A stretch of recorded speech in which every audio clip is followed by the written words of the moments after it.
And we are live. What is up, everybody, and welcome to the Hot Stove Oscar Companion Stream. Shout out to the movies. Shout out to those of you who are watching. We're here to celebrate film's biggest night, and as we just had the show just started, and I'm currently watching the what theater is this being held at, by the way? Do we know? Isn't it always at the same theater? Yeah, but I think the name has changed. And they just did a bit with Jimmy Kimmel riding in on a Black Hawk, and it was a whole thing. And Top Gun, right? I'm going to tweet out the link to this. Just give me 1 second. I'm also going to tweet out the link to this. Yeah, so a couple things while we're getting started Dolby here. Theater. The Dolby Theater, yes, yeah. That's what it is. Not the Dolby Theater. Dolby. Yeah, Josh was close. Yeah. First and foremost, as we get started here, I want to remind everybody to follow us on Twitter at Hot Stove Pod. That's at Hot Stove Pod on Twitter. And then here on the YouTube channel, make sure to subscribe, like the video, comment on the video, comment here on the stream. So if you've never been to one of our live streams before, we've done a few of them. We did one last year for the Oscars. We're just going to be chilling, hanging out over the next few hours or so, watching the Oscars and kind of reacting as we see things. So those of you in the chat, if you have any questions, feel free to ask away. I mean, I have surprisingly a lot to talk about because I think this award ceremony this year is fascinating in many ways that the past couple of years haven't been. There's a lot of tight races this year for awards that we're definitely going to get into.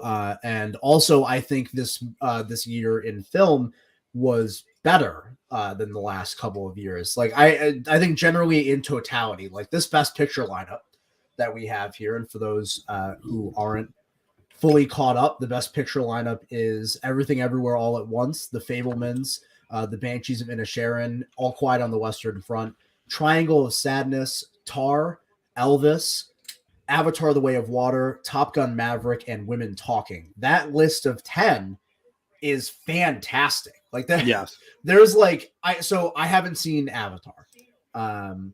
Personally, it is the whole, the general whole that's missing, right?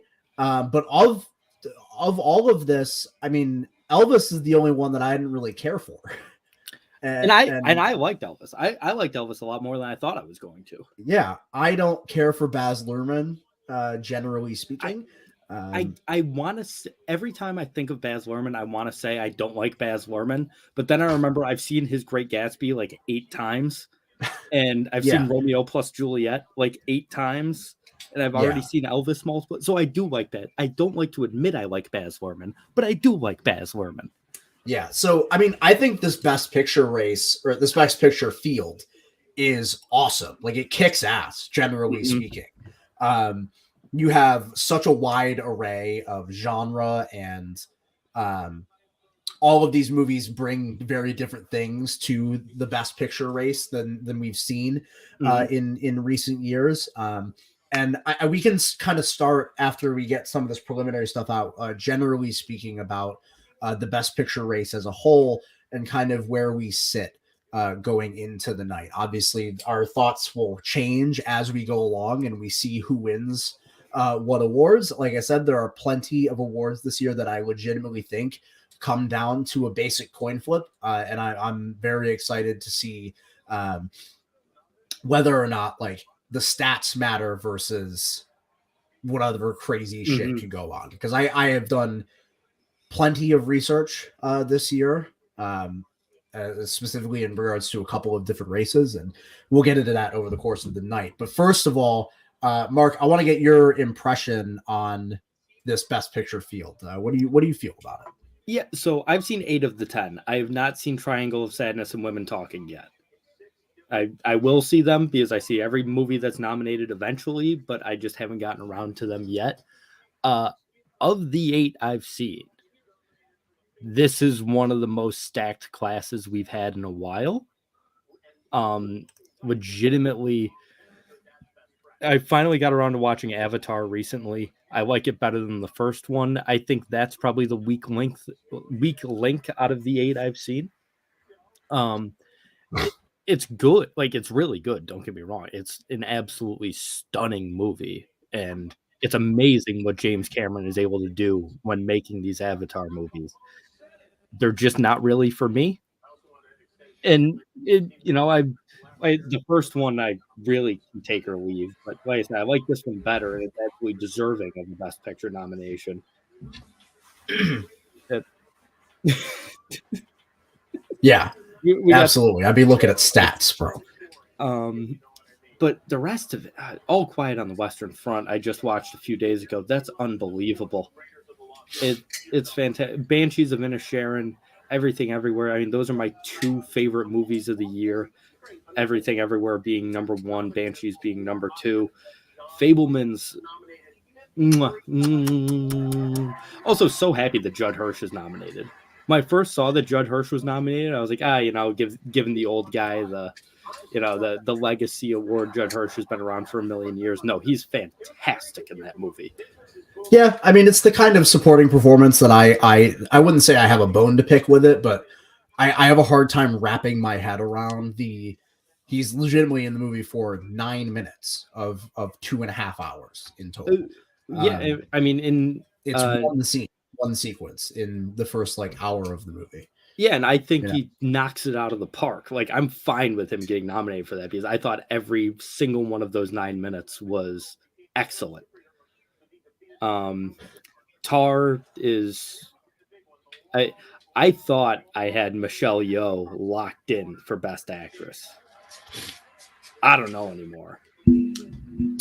Well, that's some of the stats that I have is regarding this Best Actress race, because I think it is fascinating, but I do think past precedent can kind of tell us where things are headed in terms of accurately predicting things. I think there's some of a bit of a disconnect, obviously, generally speaking, and it happens. What you would prefer to win and what you think will win. I personally, Cate Blanchett is my favorite performance in the field. I would happily vote for her, and would prefer that she win her 3rd Oscar for this one. But obviously, the narrative surrounding Everything Everywhere and it would it would legitimately feel strange if Everything Everywhere ended up winning Best Picture, which it is the overwhelming frontrunner to do so.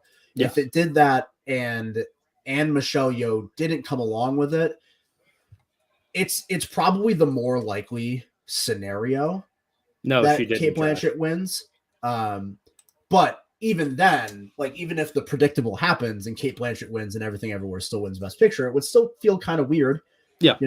Not that it changes much of anything, but I do want to talk big picture about this Best Picture race in general. I saw a thing the other day that among all of the recognized precursors, whether it be critics groups, the SAG, BAFTA, Golden Globes, Critics' Choice, yada, yada, yada, yada. Everything Everywhere has now crossed the line as the most awarded film ever. Just north of 150 industry awards coming into Oscar evening. Well deserved. So it's reached the frontrunner territory that kind of makes you scared. If you're someone like myself who's rooting for it to win the Best Picture, because the days of, say, Forrest Gump, right? Forrest Gump was widely expected to win Best Picture in 95. And it did, obviously. It was a relative sweep. It won picture, director, actor, and a couple other technical awards. Oh, no, it didn't win screenplay because that was Pulp. It was Pulp Fiction. Yeah, correct. But that year in the Oscars in 95 was the highest, the most viewed Oscars ceremony in 30 years at that point, because people were so excited to just watch Forrest Gump win all of these awards. That's kind of the feel coming into this, but recent precedent has stated that that isn't it's a very precarious spot to be in. I mean, we saw La La Land lose to Moonlight. We saw Roma lose to Green Book, right? Those are two in the very recent history that they were overwhelming frontrunners coming into Oscar evening, and then a couple of awards here or there. Usually it's the WGA So Yeah. when you look at like 2005, for example, Brokeback Mountain versus Crash, it's a rare example of Brokeback Mountain was sweeping everywhere. It won a bunch of critics awards. It won BAFTA, Golden Globes, Critics' Choice. It won the SAG award. But the thing is that towards the end, Crash won WGA. Yep. And Crash won SAG Ensemble. And that is where that started to creep in. Like, oh, Crash, it didn't come out of nowhere, right? Like that the Crash win did not come out of nowhere. It won screenplay at the Golden Globe, it won WGA, it won SAG. Same with Moonlight. Moonlight won WGA in the one category in which it was competing against Manchester by the Sea, which ended up winning original screenplay at the Oscars that year. It was original screenplay at the WGA and adapted at the Oscars that year because it was based off of an unproduced play. So technically speaking, according to the Academy, it was adapted. But in the original screenplay field at the WGA, in which it was competing with the other films that were getting nominations and going to win original screenplay at the Oscars, Moonlight ended up winning anyways, and that was a big tell, right? For that upset coming. Now, when you look at this year,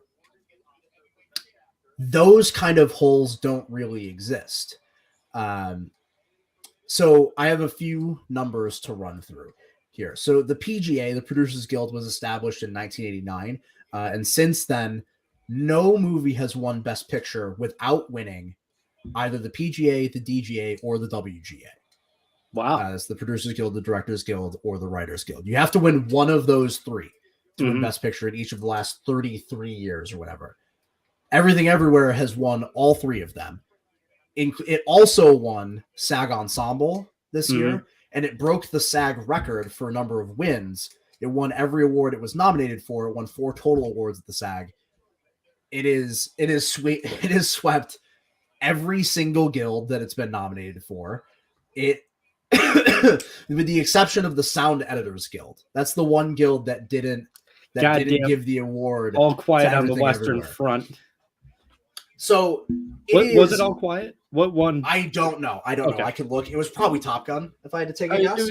I was thinking either Top Gun or All Quiet. I'm going to look that up. Because when we get to some of the text, the interesting thing about Top Gun and All Quiet is that All Quiet kind of just showed up out of nowhere at the BAFTA.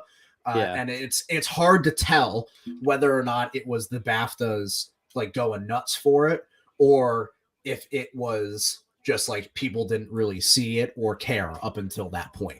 And I think it's starting to be the latter, considering how many nominations All Quiet got for the Oscars. So when you look at Best Picture, for example, like there's no reason to predict anything other than Everything Everywhere All at Once. You can look like there are other ways that you can squint and see other things happening, but every sort of stat, every sort of number, every sort of precursor tells you that there's literally one answer.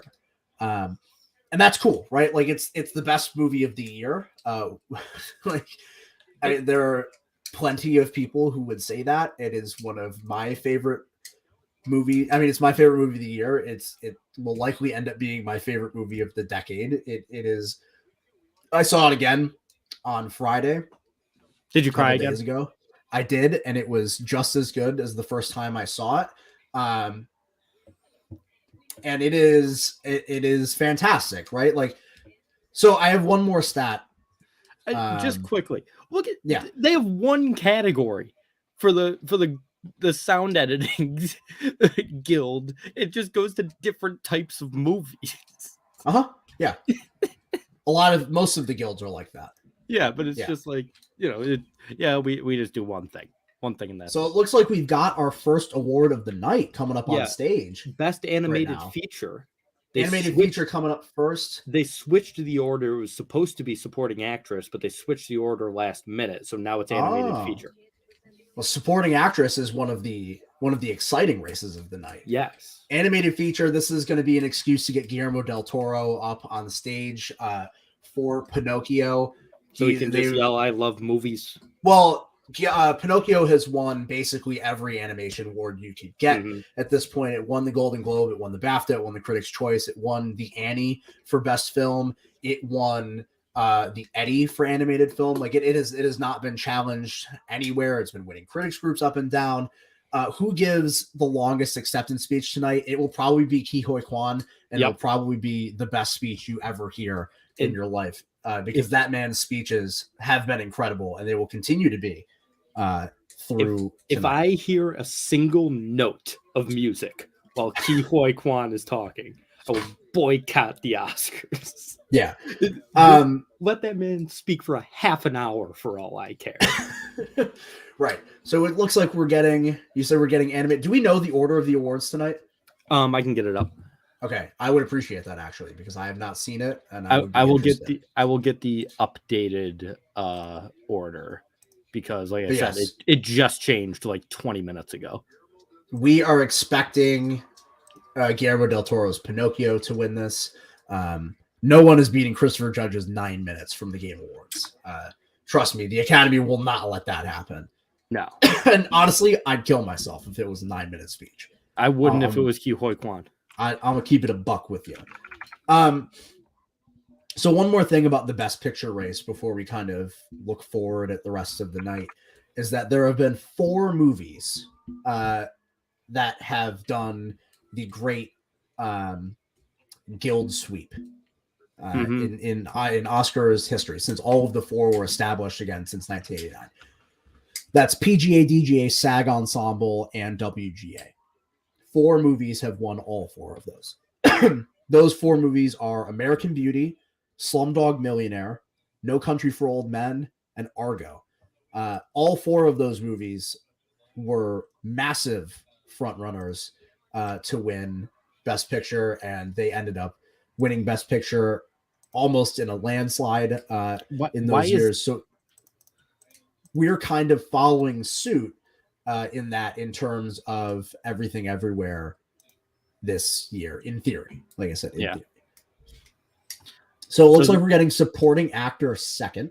Yep. And then supporting actress third. And Guillermo. Yes, Guillermo del Toro is on the screen. He won for Pinocchio. That's one prediction right for your boy. Yeah, me too. I did my gold derby today. And I looked at it, Mark. I looked at your predictions, and ours are wildly different. Not saying it's a good or bad thing. Not saying I'm inherently more right than you, or you're inherently more right than me. Because, like I said, there's a lot of these. There's a lot of these awards that, again, even if I do all of the prep work known to humankind, there's a lot of these awards that are really, really tight races. Like even a lot of the text this year. We'll kind of talk about them as they come up. But I want to talk about and we can talk about it with actor or supporting actress and supporting actor. It actually goes into all 4 of the acting awards tonight. Is the idea of close races and the influence that the BAFTAs have on those close races. So it doesn't really apply for supporting actor.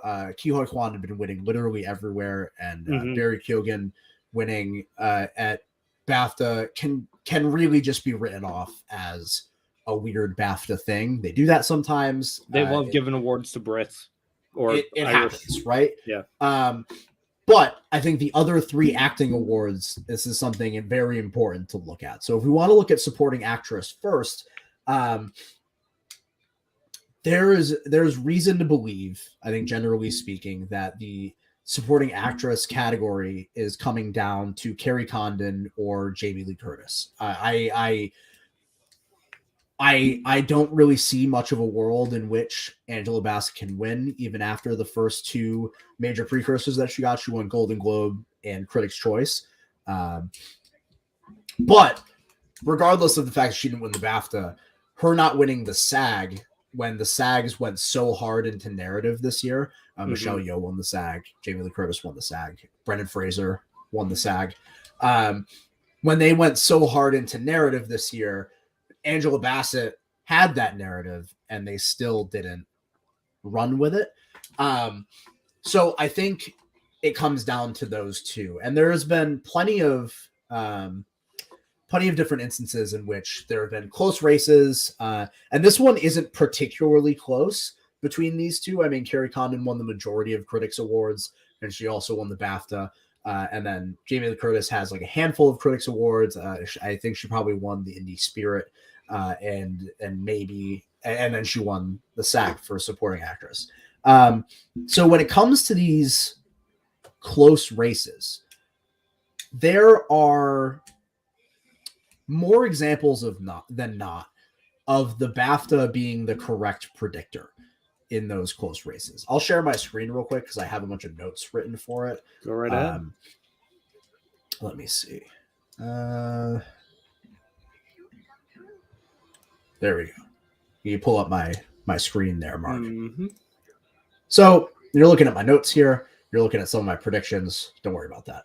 So this is actually my notes for actress, but they apply to both. I mean, we can look down at my supporting actress notes here that the BAFTA, generally speaking, predicts tight races. And since 2014, this is a fun stat that I don't actually think that it matters. But since 2014, the supporting actress award has been the only win for the movie that night.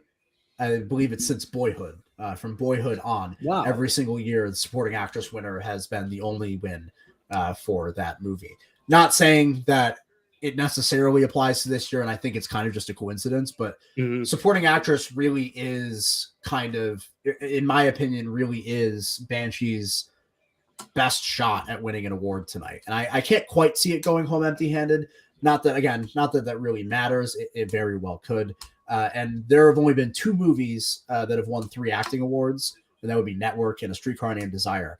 And you got to assume Network also. Are you saying at the Oscars? Yeah. I was going to say, because Network, speaking of a supporting role with little screen time, I'm going to blank on her name. She played William Holden. Exactly what you're talking about. Too. Yeah, she played William Holden's wife in Network. I believe she had 5 minutes of screen time. Yeah. Or even Judi Dench being nominated for Belfast last year. Right? Yeah. Like that. And she took home supporting actress thanks to one unbelievable monologue in a dining room. Right. So, I mean, you've got to assume that if Jamie Lee Curtis wins supporting actress, Michelle Yeoh will come along with it, and it would then become the 3rd movie ever to win 3 acting awards. But let's look at some stats here. So the BAFTA, these are, I believe it's 5 instances. That's 16 really total instances where there have been close races. These are all since 1998, where there have been close races, and the BAFTA has gone to one particular person. There are 5 instances in which the BAFTA has been wrong. That would be Jennifer Lawrence for American Hustle, Mickey Rourke for The Wrestler, Jake Gyllenhaal for Brokeback Mountain, Halle Berry. I don't actually think it was Monsters Ball. I was taking these notes on the fly because she ended up winning for Monsters Ball. Yeah. And I blanked on the movie when I was writing it. Yeah, and then, there's one other one that she was nominated for that I can't think of. Coincidentally, Cate Blanchett for Elizabeth in 1998. It's a very similar race to this one, actually, because Cate Blanchett gave the meteor performance in like a movie that was probably like 5th in terms of contendership for Best Picture that year. Ended up losing to Gwyneth Paltrow that year, who gave the performance in the Best Picture winning Shakespeare in Love that year. So it's actually quite similar in that way. But if you look at, and this is actually really pertinent for recent years in particular, recent years in Best Actress as well. The BAFTA has a pretty long track record of getting Best Actress right, whether or not other awards bodies come with it. You see it with Frances McDormand and Anthony Hopkins, both in 2020 or in 2021. Neither of which were really all that expected to win those awards that year. And they both singularly won the BAFTA and ended up winning the Oscar. You have Mark Rylance in Bridge of Spies as an upset over Sylvester Stallone that year. You have Christoph Waltz in Django. Ben Affleck, or I'm not Ben Affleck, Casey Affleck in Manchester by the Sea that year. He's one of the 2 people ever to win Critics' Choice, BAFTA, and Golden Globe and not win at the SAG. The only other one being Cate Blanchett. I have that written down here. And the reason really I think behind it is because of the allegations of sexual misconduct that were going on around that time. The SAG, again, an award that focuses a lot on narrative, didn't quite feel comfortable giving him that award that year. Then you have Olivia Colman upsetting over Glenn Close for The Favorite, Meryl Streep in The Iron Lady, Marion Cotillard, Vivian Rose, Tilda Swinton and Michael Clayton, Alan Arkin in Little Miss Sunshine, and Nicole Kidman in I cannot remember what movie Nicole Kidman was in that year. That year, I didn't write it down. What year was it? I don't know. I didn't write it down. Give me a second. It's just a thing that Nicole Kidman did before she was telling us all to go to the movies before we're in the theater at the movies. Yeah. Let me see. It looks like that could be a few of them. She's been nominated 3 other times for Best Actress. She ended up winning in... When did she win? Whatever year she won it. It's either 02 or 03. Yeah, I don't know. 2002 for The Hours. Mm. That would be the year. Yeah. That I am looking at. So when you look at those awards, generally speaking, the BAFTA ends up kind of predicting those winners. And we'll take a stop here because we've got Best Supporting Actor going on right now. Ke Huy Quan Supremacy. Yes, Ke Huy Quan Supremacy. You know what's weird about these? And I love that Brian Tyree Henry was nominated, by the way. Did you see Causeway? I did. I did end up watching it. It's on Apple TV. And I thought the movie was just okay. But he was good. It's a little too slight, honestly. But he is incredible. Yeah. He's truly fantastic. And I wonder, I kind of want to, I think this is an interesting case to talk about, like, the concept of the supporting role. Because the thing that's like confused me the most about it, and we have it a couple times this year, when you talk about, Judd Hirsch for his 9 minutes of screen time, or you talk about the fact that for some reason they moved Michelle Williams from supporting actress to lead actress. Yeah. Even though she would have just won supporting actress if she was in it. And it comes up also with Barry Keoghan, because, like, I've seen the movie, right? I've seen Banshees. Yes. And I saw that he was getting all these precursors. He was just kind of going along with the movie. He was getting nominated everywhere, double supporting actor nominations, 4 acting nominations for the movie. And is it just me, or do I not understand? This is no shade, right? Do I not quite get why Barry Keoghan was nominated this year? I thought he was really good. I didn't think he wasn't the best supporting actor in the movie. Brendan Gleeson's in the movie. Yeah. And also, like, I don't know, like, it seemed more like a bit performance to me. Like, he was the town idiot. That's it. I thought it was strange. Not that I hate it or anything. Like, I thought he was good. I thought he was funny. But, like, I didn't really get it. Yeah. Anywho, Ke Huy Quan just won Best Supporting Actor. Shocker. Woo, I'm a happy boy. I'm a happy boy. I'm ready to listen to his speech. I think I'm like a few seconds behind Mark. Yeah. So let's see.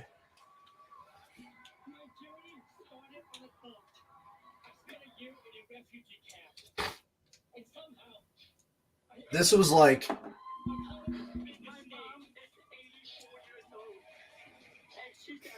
I love him.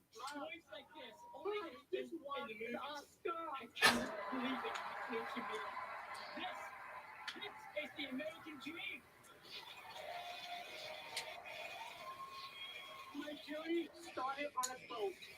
I spent a year in a refugee camp. And somehow, I ended up here on Hollywood's biggest stage.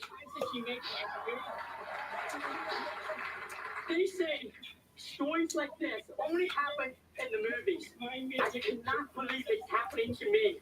This is the American dream.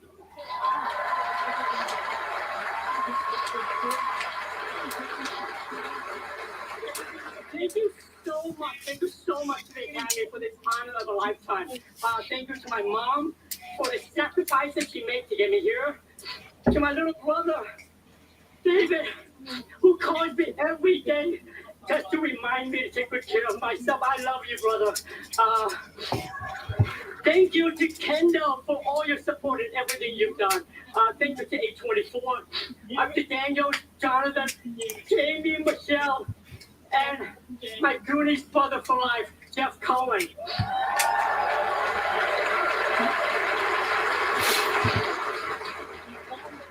I owe everything to the love of my life, my wife Echo, who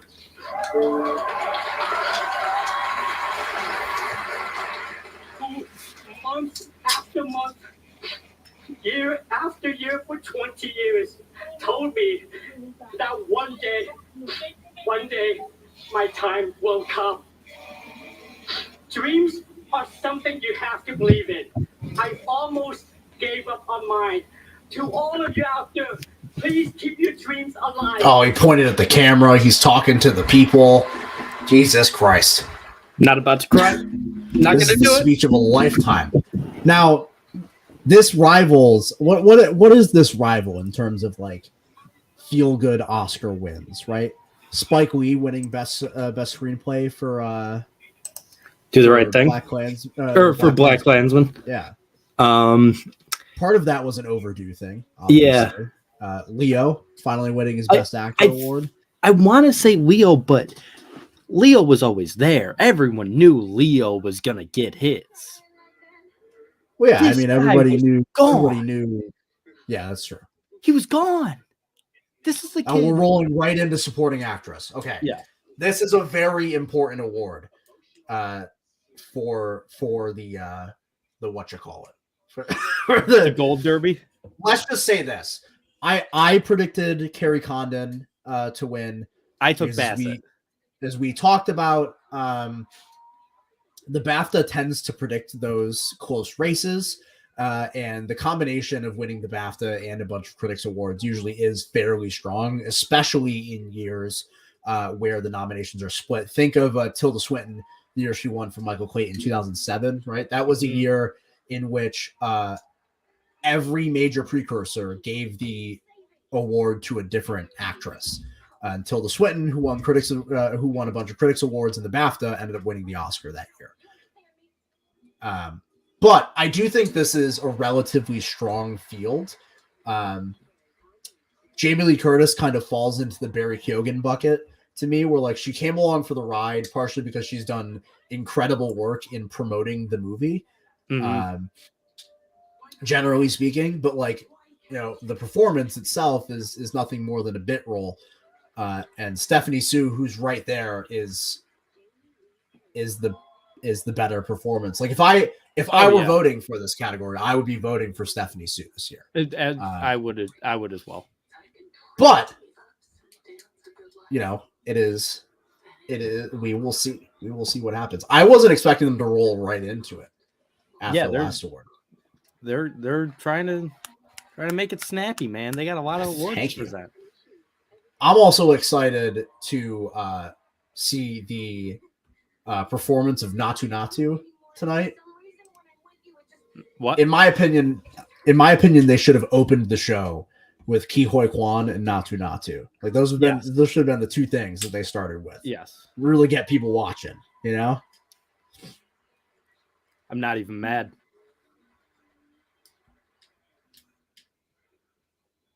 And the Oscar goes to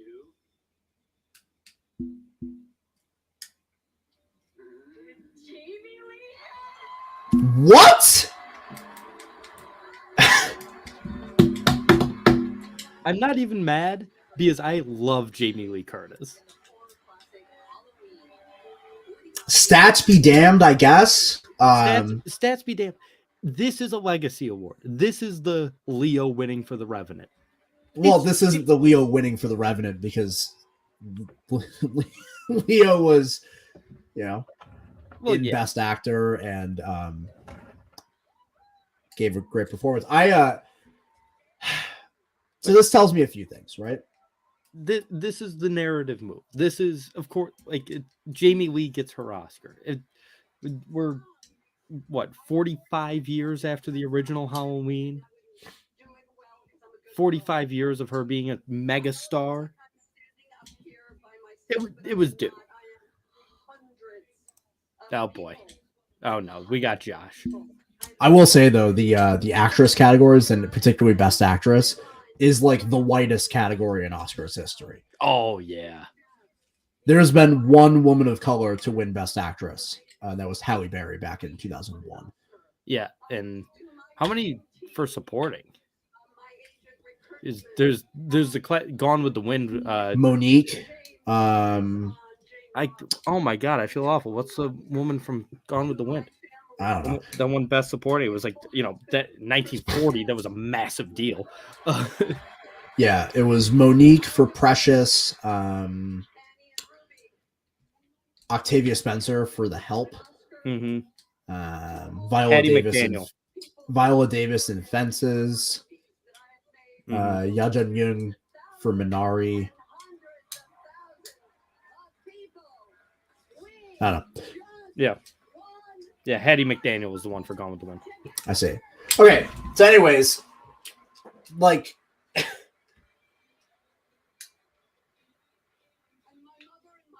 it's kind of crazy to me. It's kind of crazy to me that that this is the narrative that took over, right? Yeah. Like, if you wanted to do the she's due thing, I mean, Angela Bassett was right there, and won again the Golden Globes and Critics' Choice. So, Best Picture's over. I was starting, I wasn't really trying to like convince myself that there was something else that could win. But I mean, there was certainly ways in which you could squint and see other movies kind of picking up. And really the only other one that was coming to mind was All Quiet, because there was the possibility of it being a tech sweeper that also wins screenplay. Mm-hmm. But the problem with All Quiet is that Edward Berger wasn't nominated for director. Yeah. And winning Best Picture without being nominated for Best Director is very rare. Literally the one I can think of, or there's a couple I can think of, I guess. Green Book won Best Picture without being nominated for Best Director. Argo won Best Picture without being nominated for Best Director, which is strange. Affleck wasn't nominated for Argo? Yeah, that was really weird. Why? Because I don't know. Because we already talked about the fact that Argo is one of the 4 movies to win PGA, DJ, SAG, and WGA. Yeah. Right. I can look that up real quick just to make sure. Was it just classic Hollywood hate for Ben Affleck? Because that was peak. Everyone hates Ben Affleck. So. Yeah. I don't know, but it's very rare for that to happen. So that kind of disqualifies, what you call it? Kind of disqualifies All Quiet in that way. Thank you. That's why I thought if there was a movie that was going to sneak in, I thought it would have been Banshees. But here's the thing. It couldn't have been Banshees. And it really couldn't have been Banshees unless it swept at the BAFTA and it didn't win Best Picture or Best Director at the BAFTA. Once that happened, it was done. It was time to tuck it in. Go night for Banshees. Because the real package you can see for Banshees is what? Picture, screenplay, supporting actress. And that's happened, right? In recent years. It happened last year. It happened with Moonlight. Yeah. But the problem is that Everything Everywhere. Did you say everything? Yeah, Everything Everywhere was already so competitive in screenplay. Yeah. And they're together. Like, if this was a situation where one of them was adapted and it was clear they were both winning a screenplay award, it would kind of be different, but they're competing against each other. And we just know which one is more popular amongst voters. Like, we know that. What prediction did you make for original screenplay? Everything Everywhere. Oh, okay. Yeah. I took Banshees because sometimes original screenplay can be the runner-up. They like to do that from time to time, so I liked that as a runner-up Best Picture pick for Banshees. Yeah, this is a weird year for sure when it comes to those kinds of things. Whether it be like the runner-up winning one thing, or maybe they want to split it. The Oscars want to split it, but it also reminds me of 2014 when Birdman won.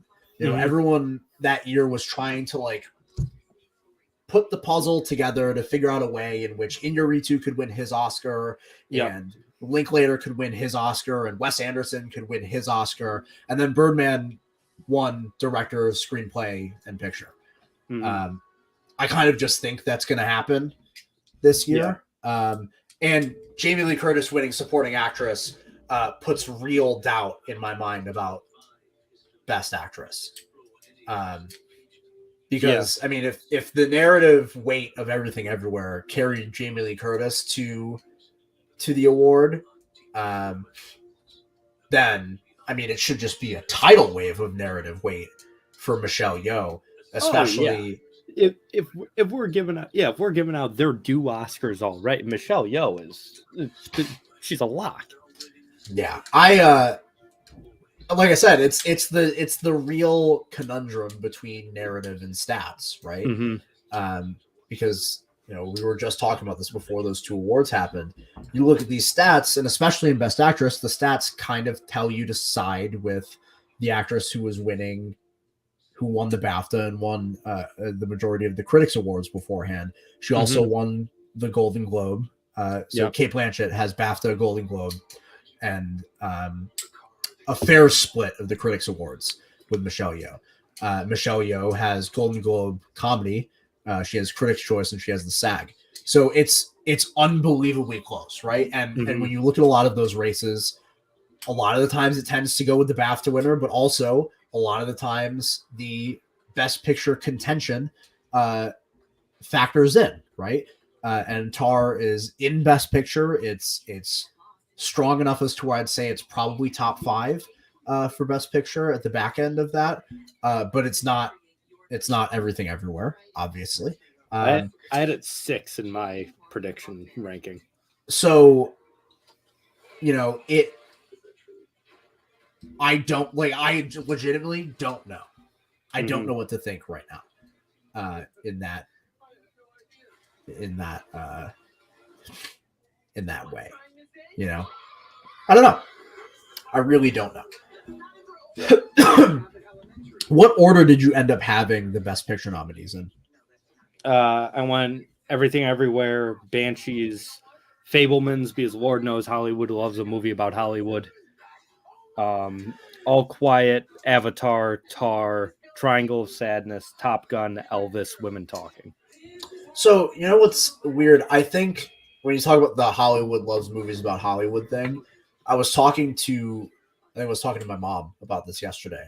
I saw the Fabelmans yesterday afternoon, and I think it's funny because, like, I told her, I was like, if this movie came out in 2006, it's winning 10 awards. Like, at least it's winning picture, director, screenplay, cinematography, editing. Michelle Williams is winning. Judd Hirsch is probably winning with it. Yeah, it's winning, production design and yada yada yada. They would have had right? Spielberg host the Oscars so we can just stand up there with all the trophies. He's like, look at me. But since then, and really since Moonlight won in 2016, the Best Picture winners have tended to go Oscar. Your typical Oscar bait is, generally speaking, I know Green Book exists, right? Generally speaking, your typical Oscar bait doesn't cut the cheese for the Academy like it used to. I think they're good for one every 5 years though. And it's not this year. Like it's just matter of factly not. Fabelmans is not winning. I'm not saying Fabelmans is going to sneak in and win Best Picture. I don't think that at all. I was just saying in terms of my rankings, that's why I had it high. Because when you look at it, like, and again, we have all the context of the precursors now, but like even beforehand, like what could you see? What was the Fabelmans package, right? Director, picture, actress. It's not winning actress. It was No. never winning actress. No. That was dead in the water as soon as they moved Michelle Williams to lead actress. To lead. If she was still supporting, I think she probably might have taken that. And then, She would have, like, without Yeah. question. It was without a doubt would have been the meatiest performance. She does all the Oscar bait thing. She sings, she cries, she laughs. It's third at best in screenplay. Right, exactly. Like, it wasn't competing in screenplay because it's in the same category as Everything Yeah. Everywhere and Banshees, you know? Yeah. And it ended up having a relatively, like, not great turnout. Like, it didn't get all the things you would have assumed it would have been nominated for. It wasn't nominated for cinematography, for example. Which bullshit, by the way. The cinematography category this year, by the way, was bananas, generally speaking. I'm not going to sit here and say it sucks, but it sucks. No Batman and no Fablemans. Are you kidding me? No, you know what's funny? I actually think the cinematography nominees this year are pretty good, but yeah, like some of them at least. But they're like, there's 3 movies that should have been nominated that weren't, and that you look at. I love the fact that Bardo was nominated. By the way, that's a banger. And I haven't seen the movie, but I've seen enough clips from the movie to be like, it's kind of Lebowski worship.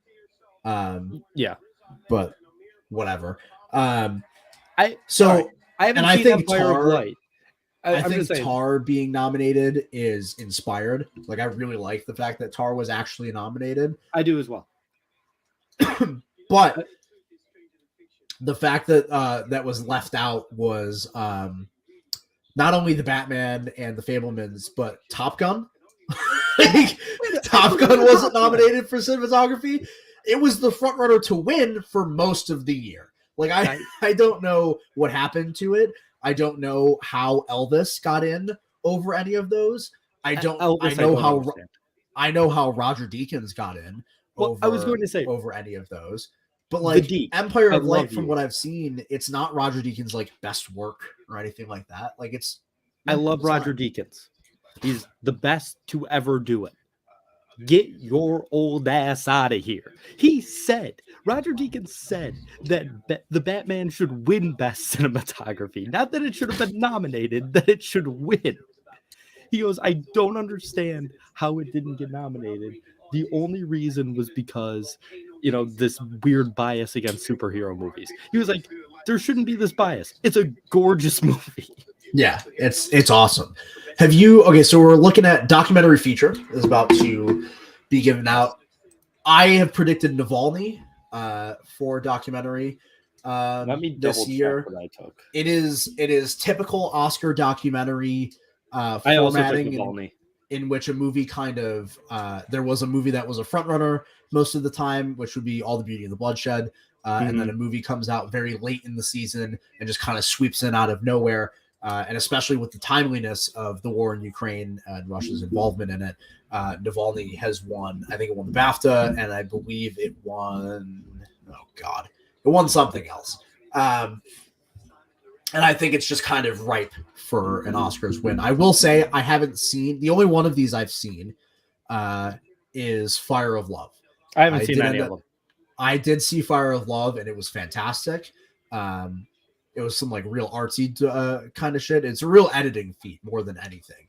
And it's the same thing as like Moon Age Daydream, which I wish would have been nominated. Like Moon Age Daydream is like really artsy, really like heavily edited, more of like a wildly edited. And there it is. Navalny wins Best Documentary Feature. It's another prediction right for your boy. I think generally speaking with like documentary and then the shorts as well, you can kind of just whatever's the front runner going in, like whatever Gold Derby has at number 1, just ride with it because it's actually number 1 for a reason. Generally speaking. And like I said, Navalny has not only the timeliness angle on it, but it has also had a recent surge in terms of relevance and popularity amongst voters. But next like I was talking, just quickly, next is live action short. Okay. And the live action short category, from what I heard, I haven't seen any of the shorts this year. I don't really watch the shorts. I have in years past. I didn't this year. I heard the live action short category is not very good this year, just generally speaking. Yeah. But I predicted an Irish Goodbye as my took live action short winner. Le Pupille. Oh, apparently from what I heard from voters, people hate that movie. Well, I took it because I was like French. Well, you know what's funny? Usually, this is one of the awards that like live action short almost always goes to an award or to a short in the English language. Weirdly enough, and Irish Goodbye is the only one of the 5 that's in English. Fun fact for you. See, I like my odds. Yeah. What did you take for animated short? Because I went with The Boy, the Mole, the Fox, and the Horse. I could not bring myself to vote against something called An Ostrich Told Me the World is Fake, and I think I believe it. I saw that name and had to pick it. I haven't seen them in their entirety, but I do know what the animated shorts are about, and I have seen clips from plenty of them. And that one is really interesting in its presentation. And The Boy, the Mole, the Fox, and the Horse has kind of just been the front runner this whole time. But again, it's really long, first of all. The Boy, the Mole, the Fox, and the Horse is like 35 minutes or something like that. Oh, boo. And it's also for kids. Which is a precarious situation. You know, a lot of you have to be Pixar to win for like kids shorts. So it is the front runner, and I did vote for it. But the runner up seems to be My Year of Dicks. But people, I don't really know. What people are swaying for. But when I saw An Ostrich Told Me the World is why can't I speak? An Ostrich Told Me the World is Fake, and I think I believe it. I had to vote for it. That's the greatest name I've ever heard for a short film. We're going for another award here. Yeah, straight into live action short. Live action short. Oh, Alfonso Cuarón was part of the Le Pupille. Yes. Yeah. I did not know that. I feel so we're looking here at live action short. I predicted The Irish Goodbye, and Mark predicted Le Pupille.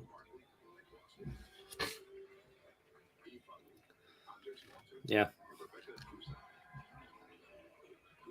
This is a category I seriously know nothing about.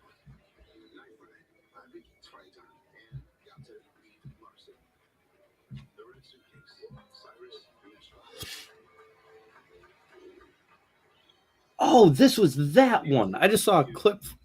Yeah. I just saw a clip of Irish Goodbye. I actually know what that was. I would have picked it if I knew what it was called. The Irish Goodbye wins best live action short. Yeah, that's bad research by me. Because they showed a clip and I recognized it and I knew exactly what it was, so I should have picked that. Mark, I gotta ask, how much prep did you do coming into this? For the shorts, none. No, just in general for the awards. A little bit. You do a lot more than I do. But I tend to take a look at SAG, BAFTA, like just to get a vibe. I'm more. Oh, they're singing "Happy Birthday!" It's his birthday. Oh no! Wow. Why didn't I look up the birthdays? This award is actually the second most important thing about today because it's this man's birthday. Sick. Oh my god, I love that. Fantastic. That's excellent. But no, you go more based off the previous stuff than I do. Last year was the worst year I've had doing this. I've predicted them for 4. I think this is year 5 of me doing it. And last year I only got 15, and that was my worst. So last year I got all but 1, and that's again because the last couple years have actually been fairly predictable if you've been paying attention. I feel, and this year, last year I paid less attention. Yeah, last year I paid less attention than I did this year. But it's the Little Mermaid gals. But yeah, I did a little bit of research, probably not nearly as much as you did, and probably not as much as I should have, but I go off vibes, I'm a vibes guy. So I'd like to say also that a lot of these stats and whatnot I've curbed from the Oscar expert on YouTube. I certainly don't have the time or patience to do all of this research myself.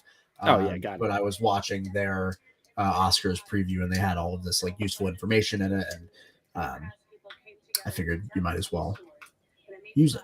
Yeah. So shout out to the Oscar expert.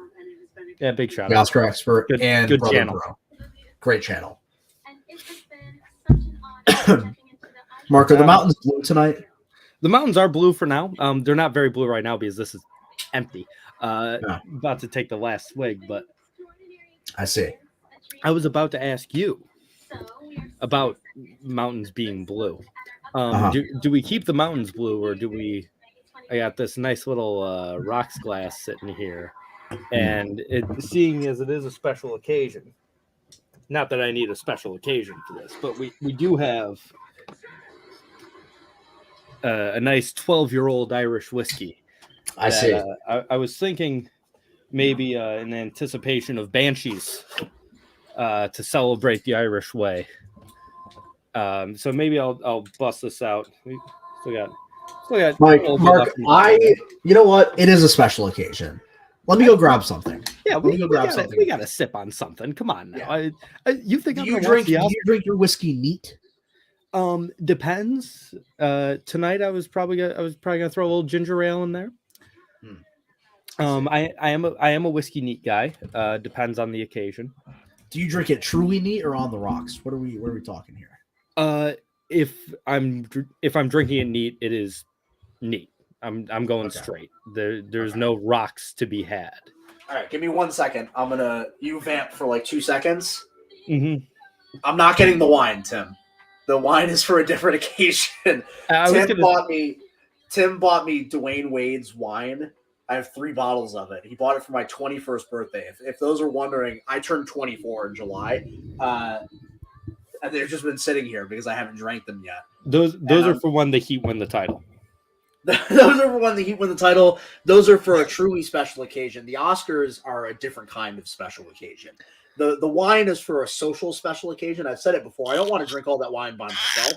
I want to drink it with friends and with those I love. Josh, I'm not putting your comment on the screen.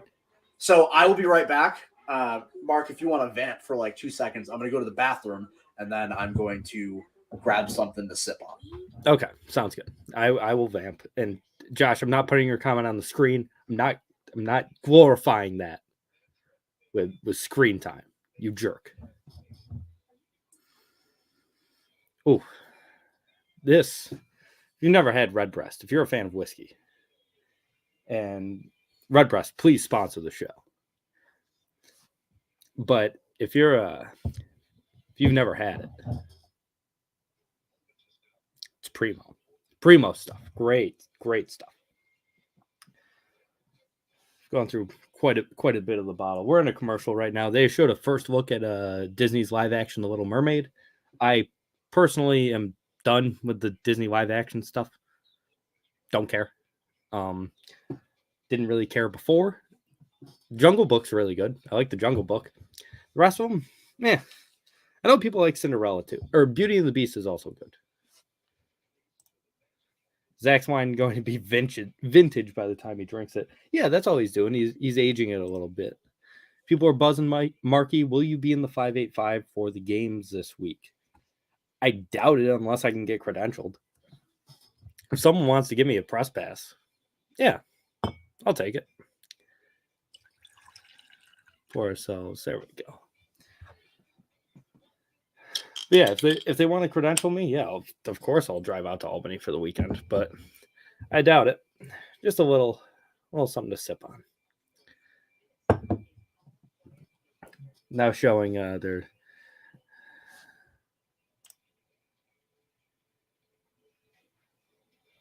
the March Madness games, yeah.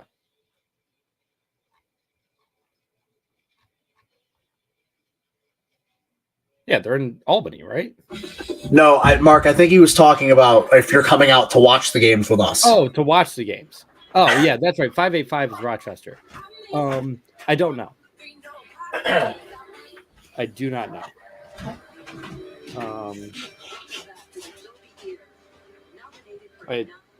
We'll see. It's also St. Patrick's Day weekend, which is kind of big for me. I think I'll have some friends in. I might have some friends in town actually.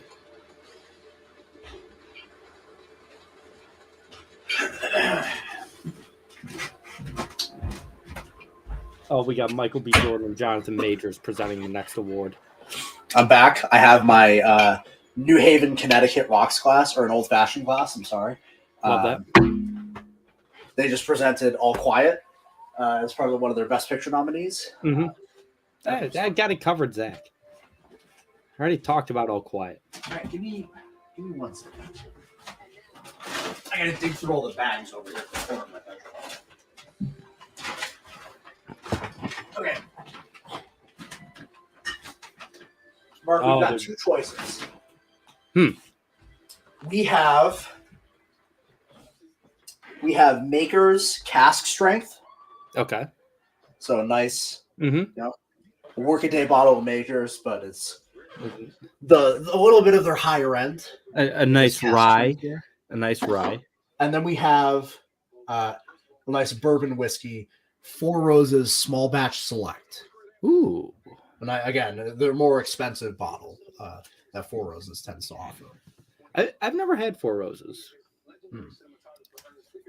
I would go with that one.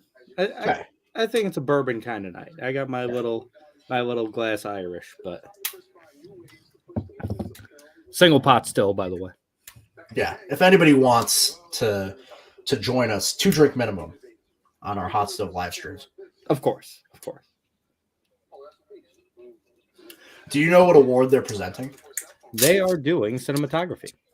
Oh, nice. Okay, so this is an important one too. I probably have notes about this. Cinematography, I have just predicted All Quiet on the Western Front. It was kind of expected that it was going to be Top Gun all year, and then Top Gun didn't get nominated. So we're kind of scrambling. I also took All Quiet for what it's worth. Now, so here's the thing about it. All Quiet won the BAFTA and the British Academy of Cinematographers Award. Elvis won the ASC. Mm-hmm. I don't know why, but it did. So I don't really know why, but it did. And Mandy Walker, if she were to win for Elvis, would be the first woman to ever win cinematography. Get a sniff of this whiskey here. Smell good. I got a sniff. I sniff for a little bit before I sip. So I predicted All Quiet. Again, it's the bigger Best Picture contender. It is the kind of movie that tends to win, and it did just win. It did win. Yes. Like Elvis seemed weird for me because it's really a lot of editing. I think that goes into it, and there is good cinematography, but like the editing and the presentation of Elvis can be like so garish and so polished that it's not really the kind of thing that wins cinematography in that way. Mm-hmm. All Quiet is not only a war film, which tends to have a leg up in terms of text, but it is a incredibly well-made war film. Yes. I'm very excited. I was fortunate enough to see this movie in a theater last week. I held out long enough to see it on the big screen, and it is. I told you guys afterwards, it's a tough sit because it is not easy to watch that kind of carnage and despair for 2.5 hours. But it was well worth it seeing it in a theater. And like I said, it was even like darker than I expected it to be. Like there was not a single ray of light in the movie whatsoever. I mean, keeping in accordance with the novel's like profound anti-war message, obviously, but you know, it is bleak if you do end up watching it. All right, let me pour some of this whiskey. Oh, got some whiskey in the glass here. Cheers, my friend. Cheers to the movies. To the movies.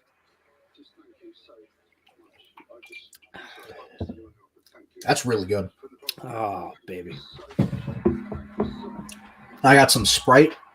throw a splash of some Sprizite in there. Well, hold on a second.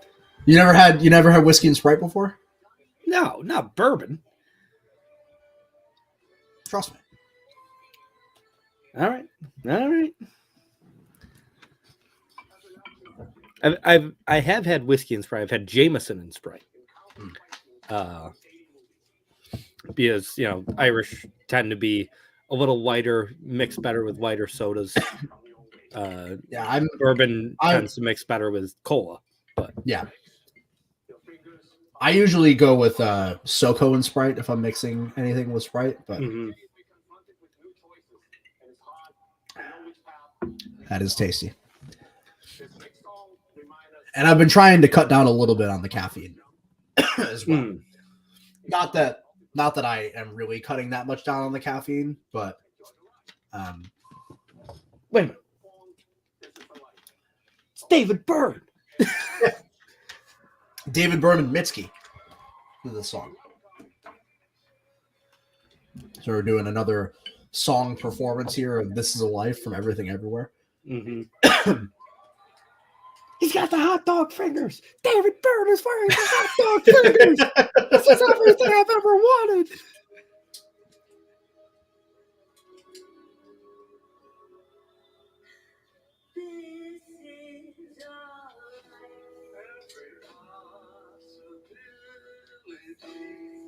I love the Talking Heads. How did I not notice this was David Byrne when watching the movie? I don't know.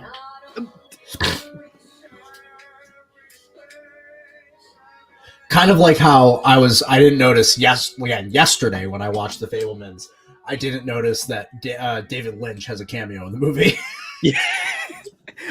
He popped up and I was like, what are you doing here, David Lynch? Yeah. Man who loves cinema? Yeah. I didn't realize it until well after I saw it. I think I was watching a review on it or something like that, and they mentioned the David Lynch cameo, and I went... Yeah, I saw him, and I was like... to me, David Lynch is... For a man who... don't get me wrong, David Lynch does phenomenal work. He hasn't done much work. Yeah, he's just kind of chilling. Yeah, he's just kind of chilling. And I don't know why. He's one of the most recognizable faces in Hollywood to me. I see David Lynch, and I'm like, David Lynch. Also, Josh, you're right. This is not my beautiful house. This is not my beautiful wife. Actually, wait a minute. How the hell did I get here? Zach, when we went to Whiteout last year, Josh and I just kept doing that bit. I think it was at Whiteout. We just kept doing that bit because they played Once in a Lifetime by the Talking Heads. And so we were, if David Byrne was actually an old senile man. Wait a minute, this isn't my house. Who are you? Can you drive me home? What the fuck is going on here? I love that David Byrne had the hot dog fingers. I love David Byrne. I love everything about David. Okay, I got a question. Have you seen Babylon? No, I have not. Okay. I've listened to the soundtrack. I've listened to the score is fucking fantastic. Because the score kept winning. And so I was like, all right, this must be good. And I listened to the score, and shocker, Damien Chazelle made a movie with an unbelievable score. Hey, whoa. Put some respect on Justin Hurwitz's name, all right? Well, yes, but what I'm saying is, yes, Justin Hurwitz did an amazing job, but Damien Chazelle, when do the scores to his movies stink? He's 4 for 4. All four of them have been done by Justin Hurwitz. So, and they were all Hurwitz? Yep. Justin Hurwitz has been nominated or has won. I believe he's won the Globe for each of them. I think. I believe so. Yeah. I'd have to look it up to see if he won for Whiplash, but I know for a fact he won for La La Land, First Man, and for Babylon. I have my questions about whether or not Babylon's score is going to win tonight, because of the fact that Babylon isn't in Best Picture, but the score is incredible. Yeah, it's unbelievable. The theme that plays throughout Babylon is so catchy. It's one of those things that will absolutely have it stuck in your head. And so for score tonight, I predicted All Quiet to win score. I took Babylon. Generally speaking, just because again, it's the bigger Best Picture contender. It's in Best Picture. And well, fun fact, I'll talk about it now. So there have been a couple of times in which there's been a general sweeper in score in terms of movies that were not in Best Picture. Okay. That is The Hateful Eight. The Mhm. Hateful Eight won best score, and it wasn't in picture, but it won every precursor, and it won the majority of critics awards. Soul as well a couple years ago. Yes. Wasn't in best picture, but it won everything leading up to it. That would be the case for Babylon, except All Quiet swooped in right at the end and won the BAFTA. That is a British movie, right? All Quiet. It's German. Oh, it's German. Well, I mean, the movie's in German. Yeah, but for some reason I thought it Directed was by a man. For some reason I thought it was directed by a Brit. Okay. Starring German actors. No, it is Well, entirely German No, production. I knew the actors and stuff were German. I thought the movie was made out of England, is what I was saying. Okay. So it did not end up winning every precursor. And what this reminds me of is this reminds me of 2018, I think it was, with Black Panther winning score over If Beale Street Could Talk. If Beale Street Could Talk won the majority of the precursors. It won the Golden Globe, the Critics' Choice. It won, I believe, the American Society of Composers, which Babylon also won. But it didn't win BAFTA. And then when it came to the Oscars, the Oscar went to the movie that was in Best Picture. Beale Street wasn't, Black Panther was. In this situation, Babylon isn't. All Quiet is. And I think what honestly kind of hurts it is the fact that it's already like an uncontested sweeper in another category. Babylon has won everywhere for production design. Yeah. And I expect it to win tonight.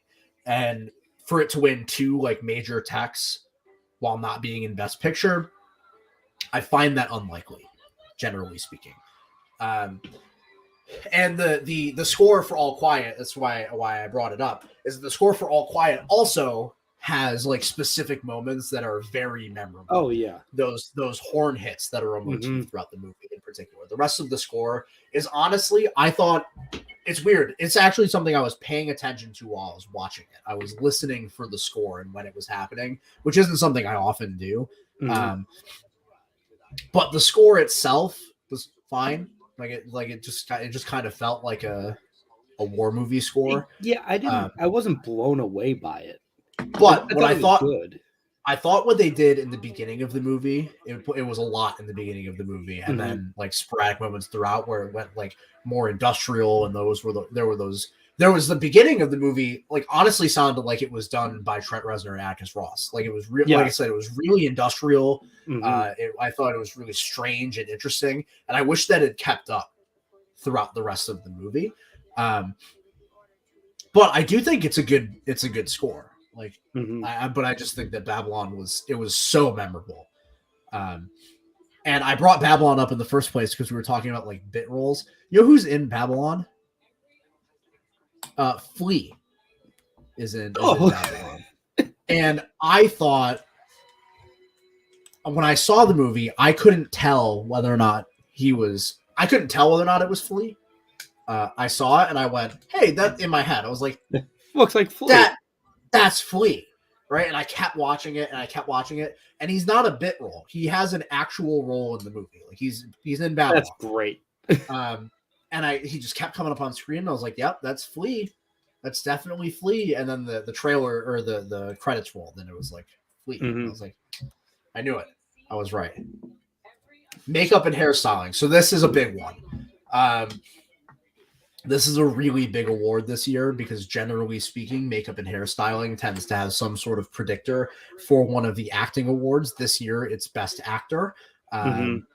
I firmly believe that whatever movie wins makeup will carry Best Actor with it. between Elvis and the Whale. Between Elvis and the Whale. I think those are now. I think All Quiet and the Batman are worthy winners of this award, and if they win, I would be shocked. Agreed. But I would be okay with it. Mm-hmm. However, I do think that it's between these two movies, and it's going to kind of, to me, I think it has a real chance of deciding Best Actor. Especially if Elvis wins. I think there's a path that if the Whale wins, Austin Butler still wins for actor. But if Elvis wins, it's over. I mean, the Whale is already in like treacherous grounds. It wasn't nominated for Best Picture. It wasn't nominated in screenplay, like we kind of thought it was going to be. So we will see. But I mean, you see this kind of over and over again last year with Jessica Chastain. The Eyes of Tammy Faye, right? And both Elvis and the Whale, I mean, were really good work. I mean, you saw like Fat Suit Elvis. You know, they had to do Vegas Elvis somehow. Yeah. You know? And the 3D printed model of Brendan Fraser's face. And the Whale takes makeup and hairstyling. Now, again, in typical Oscar convention, I don't actually think that that's that surprising. There's a massive transformation in a performance that is very high profile this year, right? But I don't think the Whale winning necessarily decides Best Actor for me as I'm thinking it through. I know I said that like 2 seconds ago, but it does concern me that even with this win, the Whale, again, wasn't in Best Picture. It wasn't in Screenplay. Hong Chow came with it. I was surprised she ended up being nominated. Which good. But it concerns me in that way in terms of Brendan Fraser's prospect of winning Best Actor. Him and Austin Butler were split fairly evenly. Butler won the Golden Globe, he won. Jesus Christ, he won the gold. Yeah, he won the Golden Globe and the BAFTA. And then Fraser won Critics' Choice and the SAG. And if you look at precedent, that points towards Austin Butler. Again, BAFTA winner tends to decide those things generally. And again, Elvis is in Best Picture. Excuse me. Austin Butler also has the advantage of playing a real person on his side. That is a real thing that factors into Oscar races is transformations into real people, specifically beloved figures, like Elvis is. So I don't know. I don't know how much it informs. I'm interested to see. I'm happy that team won for the Whale because the fat suit that they put on Brendan Fraser was fantastic. However, legitimately, it was fat suit versus fat suit. Yeah. However you may feel about the rest of the movie. I know there's a lot of contention about the movie itself and its portrayal of obesity. I haven't seen it. I don't get what all the fuss, what all the uproar is about. It runs the risk, from what I understand. It runs the risk, and there's certainly thoughts to be had about whether or not the movie's empathetic, really, at all. Like whether it has. I understand what people are complaining about. I saw the movie. I don't get it. Yeah. Oh, okay. Like personally, I thought it was just an amazing tale of this guy, and I thought the story was empathetic and really, I felt just awful. Talk about a tough watch. The Whale is not an easy watch. Not because it's bad. I thought it was very good, but also, all right. What award are we pulling up next? They're just talking about Warner Brothers. But the next award is costume design. But they're just talking about Warner Brothers, and what a duo! Morgan Freeman and Margot Robbie. Are you kidding me? Yeah. Margot Robbie in that dress at the end. Mark, I got to ask also, now that I'm thinking about it, did Oscar prep end up changing your top 10 of the year list? I haven't sat down and redone my list yet. I actively thought about it as I was filling in these holes, and it did end up changing mine. I wasn't thinking about it just because with all the stuff we've also had to watch for the main show, which we will put out this week, our movie bracket. And if we don't do it this week, we'll do it next week. Because we have a week of content's worth to kill between the selection show and our MLB season preview. So we might just push it back. Well, bracket. We'll do the bracket.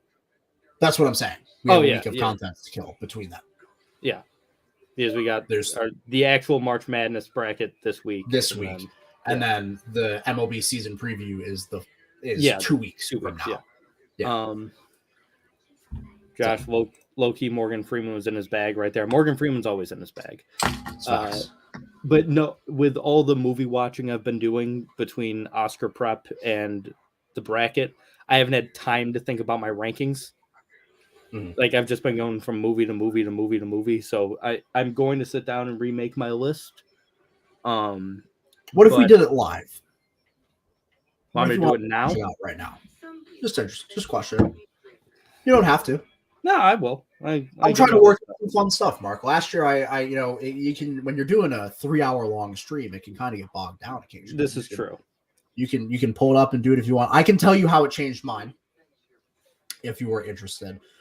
2 movies from my catch-up period ended up making it into my list proper. They both vaulted into the top 10, and that would be Babylon, that I ended up with at number 10. And then after I saw it, I put The Fabelmans at number 8 in my best picture or my favorite movies of the year list, because I really did love it. And I enjoyed it even more thinking about it afterwards. If you were wondering, The Fabelmans is between X behind it and Sundown ahead of it. And then Babylon is at the end of the list with X right in front of it. And it did push Banshees into my honorable mentions list at number 11, as opposed to in the top 10 proper. My top 5 is locked in. It's Everything Everywhere, Banshees, Batman, RRR, and Maverick. I'm keeping those there. I'm locking those in. I think I'm gonna have to do some shuffling, because I did that too. I moved X down. I moved Right now I've got Prey at 6, which I want to keep Prey in my top 10 because I loved Prey. But I think I'm gonna have to. Batman's nominated for what? 1 thing? 2 things? Batman just has makeup. Just makeup? Yeah. Might have sound. I'm sorry, it has sound as well, I think. Oh my! It's time for my favorite part of the Oscars. Is it Natu? No. Even better. Once the Banshees clip is done, you'll see. Okay. Much better than Natu. I love Natu. I'm so excited for Natu. Whenever they get around to performing it. Yeah. It's the donkey! It's Jenny the donkey! Come on! Jenny from Banshees, baby! Let's go! Nice. I love Jenny. Jenny is my favorite donkey actor. The In Memoriam, you bastard. Okay. The In Memoriam is always that. It's a good part of the show. It's obviously it sucks that they have to do it, but it's a great part of the show. It's a great part of the show. Yeah. We got costume design now. I have predicted Elvis for costume design. Now I can't remember the name of the woman who's behind it.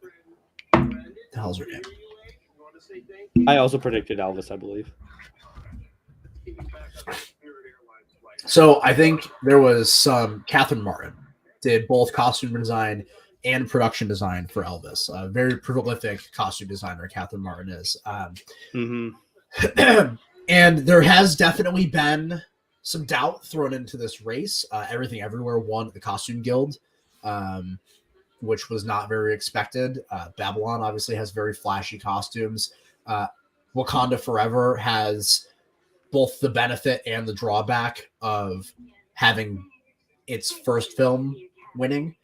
And it has probably the most elaborate costumes of anything here. But I think, generally speaking, the fact that Black Panther isn't in Best Picture and the first one did end up winning probably means that it won't win here. Yeah. But Elvis, fun fact, I saw this on Twitter yesterday. Fun fact, Austin Butler wore 92 different costumes. They said that earlier on the broadcast.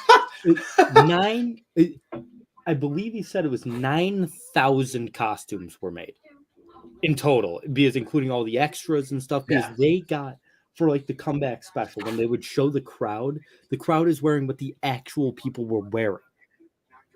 Yeah, so that's the kind of shit that kind of just went to the Oscars. Yeah, you know.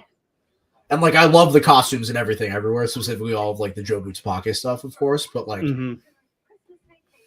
I'm willing to even say that like the work in Elvis to recreate, you know, a lot of Elvis's clothing and all of the work, and specifically like the volume of it, is unbelievable.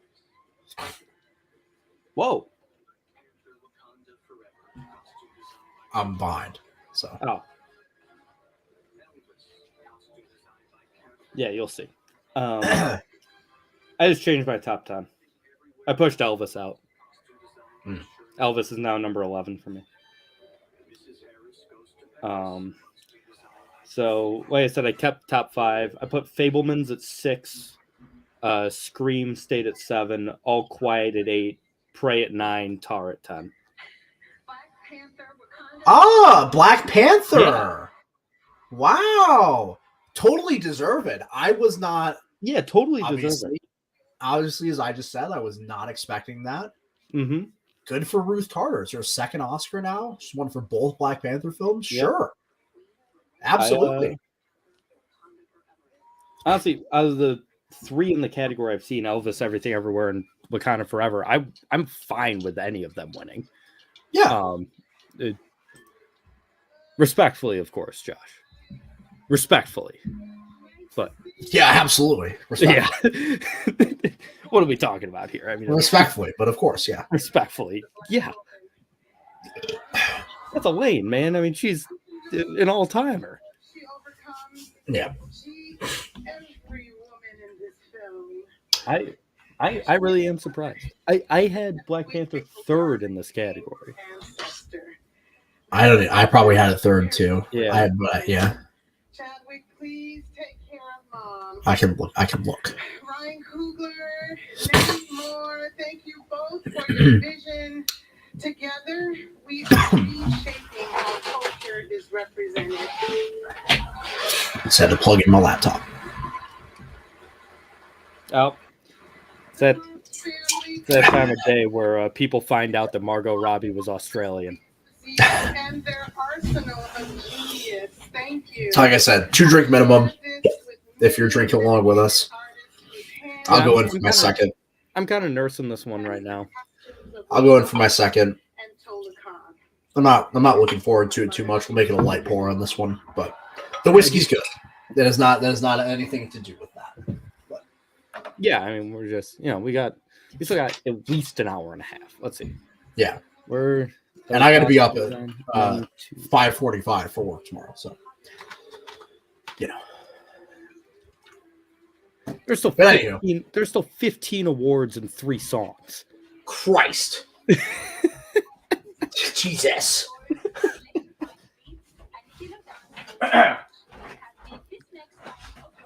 What's up next, Mark? What are we watching now? The award international feature. The All Quiet on the Western Front award. Gotcha. Yep. This is This is the biggest lock of the night.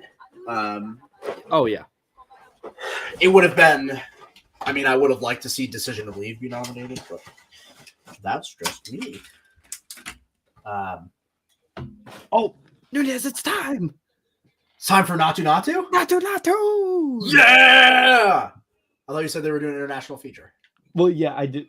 I wasn't listening to what she was saying. I was just saying the next award. Oh, okay. Well, my stream, my Hulu Live shit out on me. So give me 1 second. I'll pull it up on my computer. I also have some Girl Scout cookies.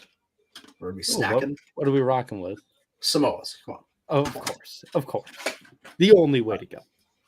Right. This song brings me so much joy. I love this movie. You know what's funny? I still haven't seen it. You haven't seen it yet? Oh, I come haven't on, seen it. man. You gotta watch RRR. Ah. All right. My internet's back. Should be able to watch it. Mhm. No.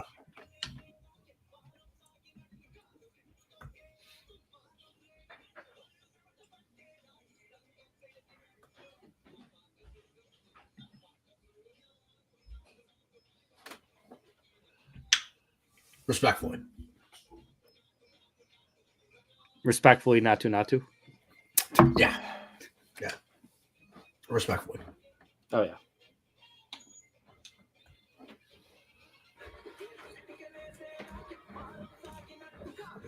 Dude, this is a banger. It's such a banger.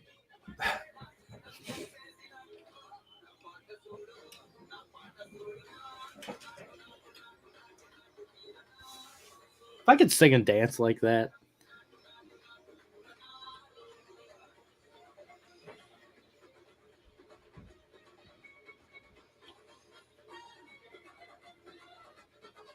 Yeah, that shit claps. Oh my god, it's so good. It's so good.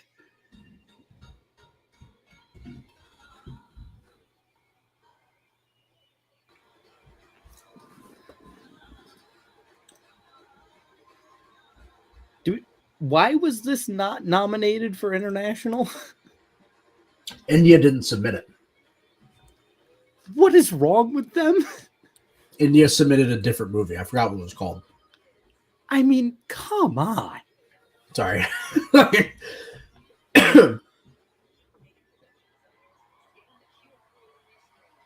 It just it blows my mind that RRR wasn't submitted because that's I thought it should have been in the best picture conversation, let alone best international. All Quiet's great. RRR gets my vote.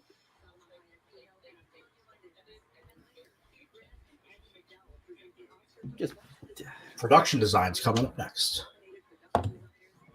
After international feature. yeah. No, not anymore. Did they change it? No, since the after international with the new order, it's documentary short. Just put this back up.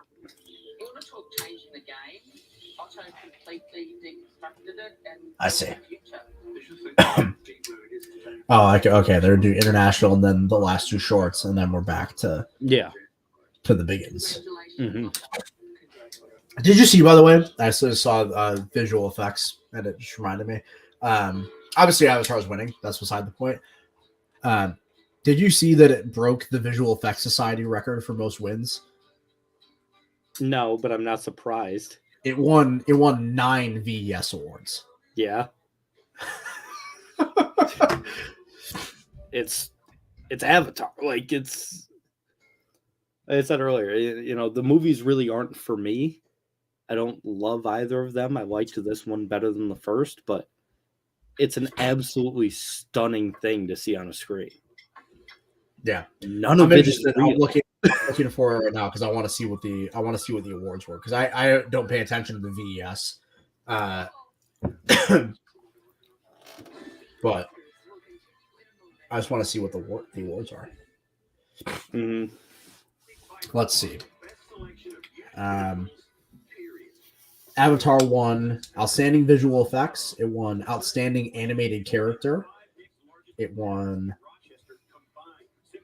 This is all in a photoreal feature. They have separate categories for animated features as well. Yes. It won Outstanding Created Environment for the reef, the underwater stuff. It won Outstanding Effects Simulations for all the water stuff that they did. It won Outstanding Compositing, and Lighting for the integration of water in the movie. It won Outstanding Model. Wait a minute. For the Sea Dragon. There was water in Avatar: The Way of Water. And it won Outstanding Practical Effects as well for the current machine and wave pool that they created to get some of the water effects in the movie. Yeah, that's 9 awards from the Visual Effects Society. Pinocchio won the majority of the awards for the animated films, and then 13 Lives won Best Supporting Visual Effects for the Cave. Oh, okay. Yeah. Just send out another tweet. Oh yeah. We should probably do a reset, huh? I tag you in it if you just want to retweet it. Yeah. So we're probably around halfway through ish. Yeah. Also, Josh said it earlier. Where is the man? Where the hell is Jesse? I might at Jesse. You should. I'm gonna reply to this tweet.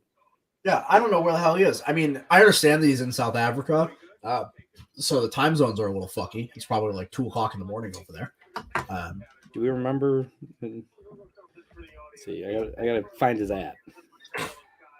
Yeah, it's currently 3:38 a.m. in South Africa. They're 6 hours ahead of us. So I get it if he's just sleeping, but he said 8:30 in the morning. 3:30 in the morning. Oh, 3:30 in the morning. I thought Stone is here. Stone! Shout out to Stone. Stone! Yeah, absolutely. I need Jesse. We've got international feature coming up. This is the All Quiet Award.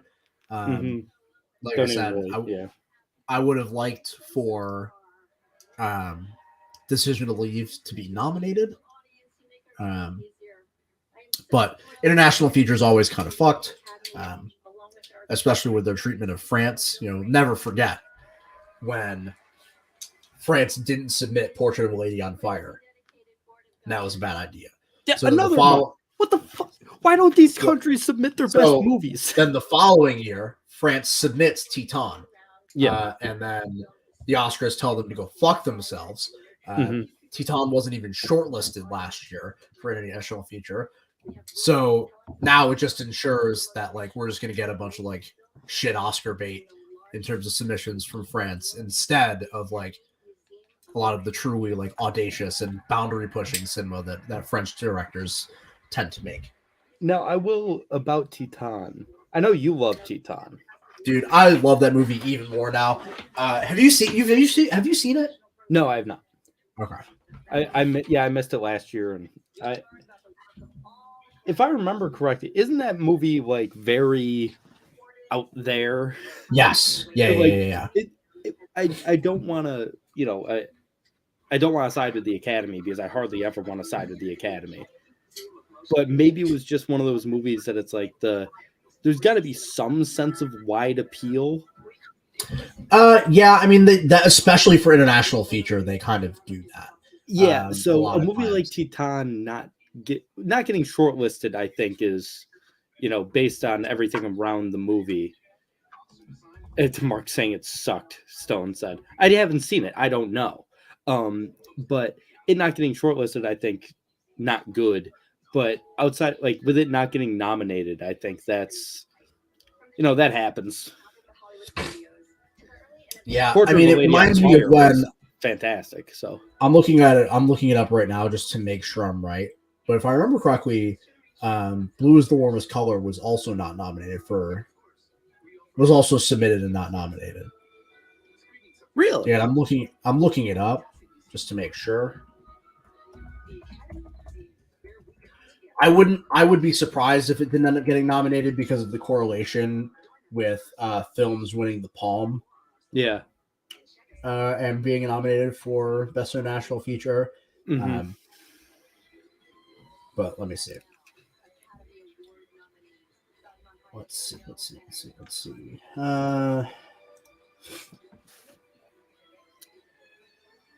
It was not nominated.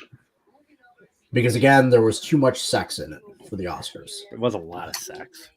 It's a lot of sex. Yeah. But a lot of really cool sex. Arguably the best kind of sex. Yeah.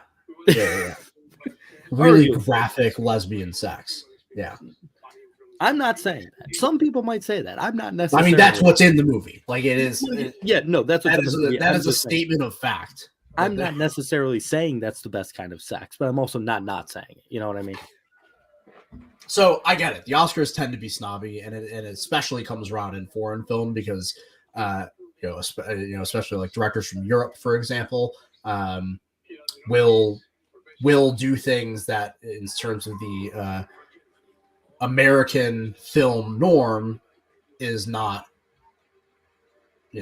good. Like Titan, again, it's a movie about a woman who fucks a car, and it's but she's also it is that one. I couldn't remember if it was that one. It is that she's one. also a murderer, and then she has this weird family relationship with this man who she's never met before, and he's doing a lot of steroids, and then it becomes a body horror film because her the baby, the car baby, starts growing inside of her, and she starts leaking oil as it's bursting out of her body.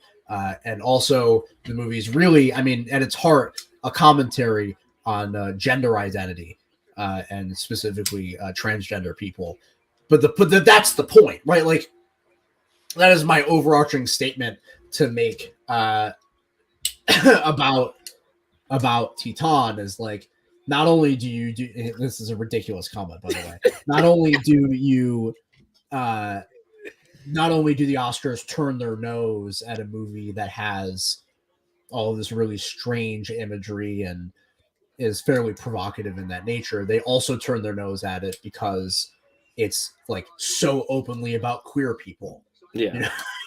Like, and like not even the queer kind of people that like Moonlight was about, right? The relatable,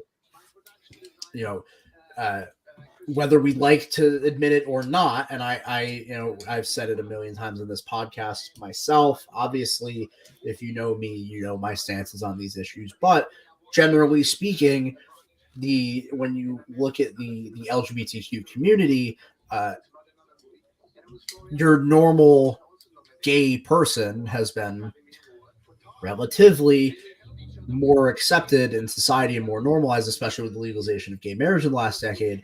And trans issues are newer to the mainstream than that. I don't want to say that as a means to, poli-sci major type beat, right? I just want to say quickly, I also agree with this comment.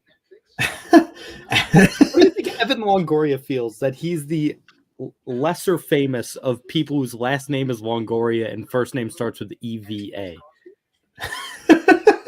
Probably not great. He's got to be like, come on, he's got to be the most accidentally Googled person on the planet. Yeah. So when it's similar. I feel that it's similar in ways to like the ways that the Oscars reacted to Brokeback Mountain back in 2005, right? Like, there were plenty of Oscar voters who said openly that they weren't going to watch it, that they did not want to watch it because it was about gay people. And they didn't. And Crash, the more conventional movie that handles race in the most ham-fisted way I've ever seen, ended up winning. Yeah. I can see this being a similar situation. And again, it's not like Titan wasn't submitted. It was. Mm-hmm. France submitted it for your consideration, right? And they saw this movie, this weird body horror movie that is disturbing, and it's a tough watch, and there's a lot of tough themes about it, specifically about transgender people. And they said, nope, this is too out there for me.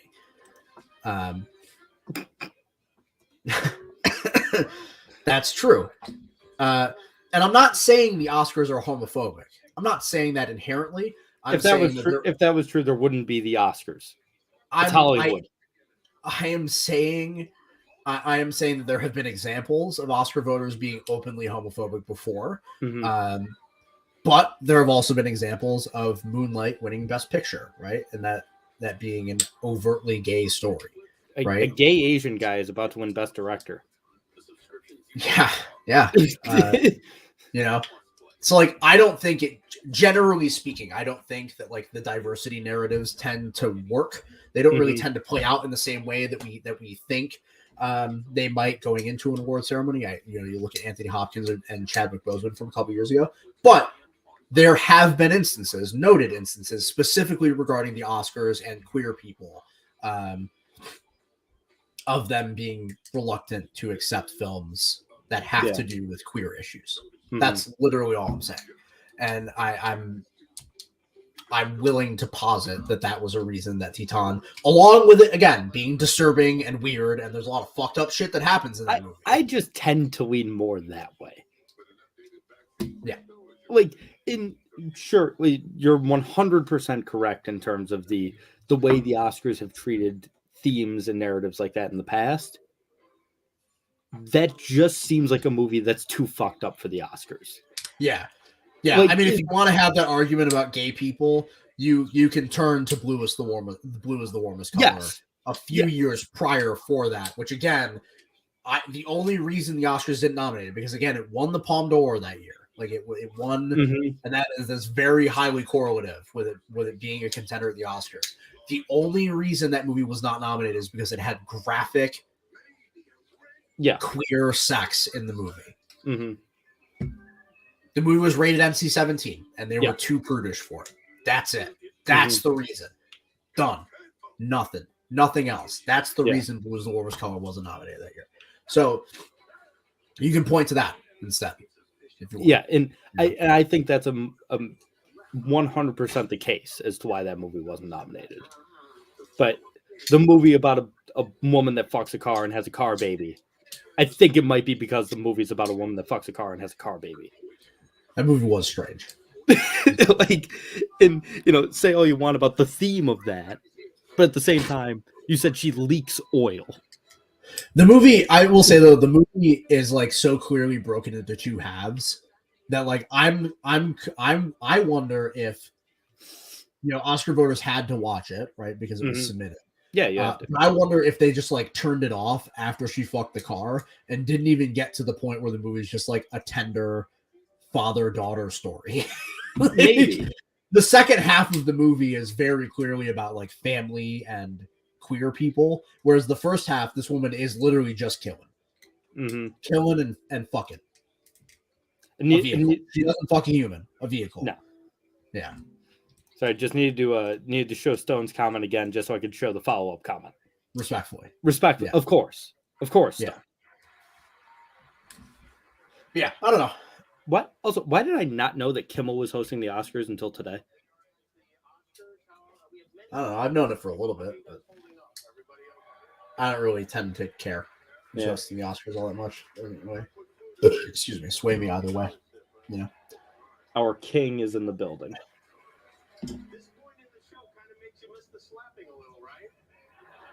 Oh, and the queen. Oh, what a pairing for this next pair for these presenters. That was a funny joke by Kimmel there. He said this part of the show makes you really miss the slapping. Boo. Oh, it was a joke. Yeah, it was a fine joke. But it's Elizabeth Olsen and Pedro Pascal. Yeah. King and Queen of Hollywood.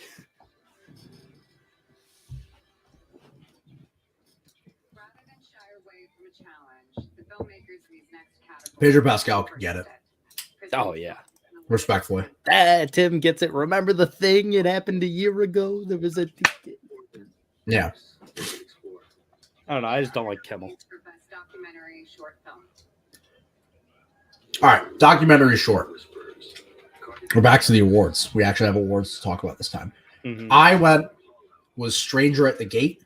I had the Elephant Whisperers as my pick. It seems to be the political documentary that people tend to get pissed off about and also vote for. Now, the argument otherwise is that there are two documentaries here about animals. There's one about elephants and there's one about seals. So, and the Elephant Whisperer wins. The short about animals. God damn it. Elephant Whisperers is the name of Stone's new band, so the movie is going to have to change. See, I'm upset about getting a short film wrong. Bang. I thought I could always go with the animals. I Just know. short about animals. And always go with the front runner too. Like Yeah. The Elf Whisperers was number 1 on Gold Derby. It's a fucking Yeah. short. It's not Mm-hmm. it's not rocket science. I tried to get too cute with that one. Yeah. I think this is the first one I've gotten wrong. No, Jamie no, Lee. costume design. And Jamie Lee. Yeah, I got that wrong too. Yeah. I think I'm batting about 500 right now. This is good. I mean, I'm glad that all these races are close and we're getting surprises this year. Yeah. You know? Let's see. And yeah, to Douglas Blush, my mentor, and my entire team, and finally to my mother, father, and sister who are up there somewhere. And you are the center of my universe. To my motherland, India. Yeah, I'm pretty much around 500, I think. Why are the Oscars on a Sunday? They've always been on a Sunday. Primetime on Sunday is an elite spot. Yeah. Yeah, it's a great spot. Everything important Why do you goes think primetime Sunday on night- Sunday. Yeah, why do you think Sunday Night Football, or why do you think football's on Sundays? The Super Bowl. Yeah. Yeah. All the award shows are on Sundays. None of them matter quite like this month, but yeah. No. You know, it's funny that the Oscars are like the one award show I actually care about. Yeah, I also watch the Globes just because I like watching everyone get drunk. Maybe it feels like the Oscars are the only one that have like real integrity at this point. Because like all of the other movie ones obviously are precursors to the Oscars. They inform what you think about the Oscars. And then when you look at other mediums, like the Grammys seem so like blatantly driven by payola. Mhm. Just like, you know, Billboard is, generally speaking. Like the music industry is so driven by payola and like label politics and whatnot that it kind of dampers it. I'm not a big theater guy, so I don't pay attention to the Tonys. I enjoy every once in a while, like it's not every year, but I've caught the Tonys before, and the Tonys are fun. And then like the Emmys. You know? I don't watch enough television for the Emmys. Right. Also, there's like 8 different Emmy awards. Ah! Yeah. The long one for kids win. Yeah. The Boy, the Mole, the Fox, and the Horse. I'm back in the W column. But yeah. So like I don't know, maybe it's because like movies are like one of the 3 things that I'm really passionate about. And I genuinely feel like the Oscars like try their hardest, and the voters in particular try their hardest to represent filmmaking as an art rather than giving in to the whims of those around. Like you hear the common complaint about the Oscars, they always nominate a bunch of movies I've never heard of. Well, that's not you. That's not I said that's not their fault. Yeah. They're under an obligation to nominate the best films of the year. They're not under an obligation to nominate the most popular films of the year. Otherwise, Top Gun would be walking away with Best Picture this year. What are your thoughts on that? Because that's been thrown around, adding an award. So outside of Best Picture, like they did it a couple years ago with like was it last year? The crowd. It was last year. Moment. Yeah, and it got overrun by Zack Snyder bots. Yeah, it was fucking awesome. Yeah, it was like fucking Army of the Dead, one crowd pleasing moment or something. Yeah, yeah.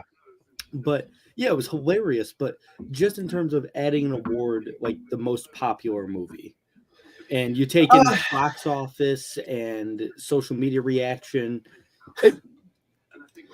Six Man of the Year for the Oscars.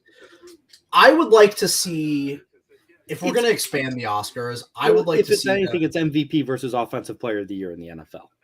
Yeah, I would like to see them expand more into genre, kind of like the Critics' Choice do. Mm-hmm. Where like instead of that, I would like to see them expand, and they have like committees that are just filmmakers who have made action films, and they vote on the best action movie of the year. I would love to see it for horror, right? Like I would love to see you want to see a horror movie of the year. I would love to see more representation for horror at the Oscars. Like I really wish that Crimes of the Future was nominated for makeup and hairstyling. Because even if I didn't love that movie, there was some really cool shit going on there. I would have loved. I don't think I would have chosen her to be nominated anyways, but I would have loved Mia Goth to get more consideration for her role in Pearl, right? Those kinds of things. So I would have been down for that. I would like to see that if they're going to expand at all. Did I tell you I got around to watching Pearl, by the way? No, you did not. It's good shit. Yeah. Pearl is good shit. It's really good shit. Yeah, man. I would like to see them maybe expand into more like genre stuff more than anything.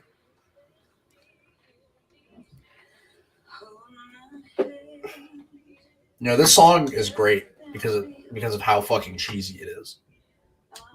Yeah. I'm going to say to Lady Gaga sing Hold My Hand right now. She wasn't supposed to be here. Is that true?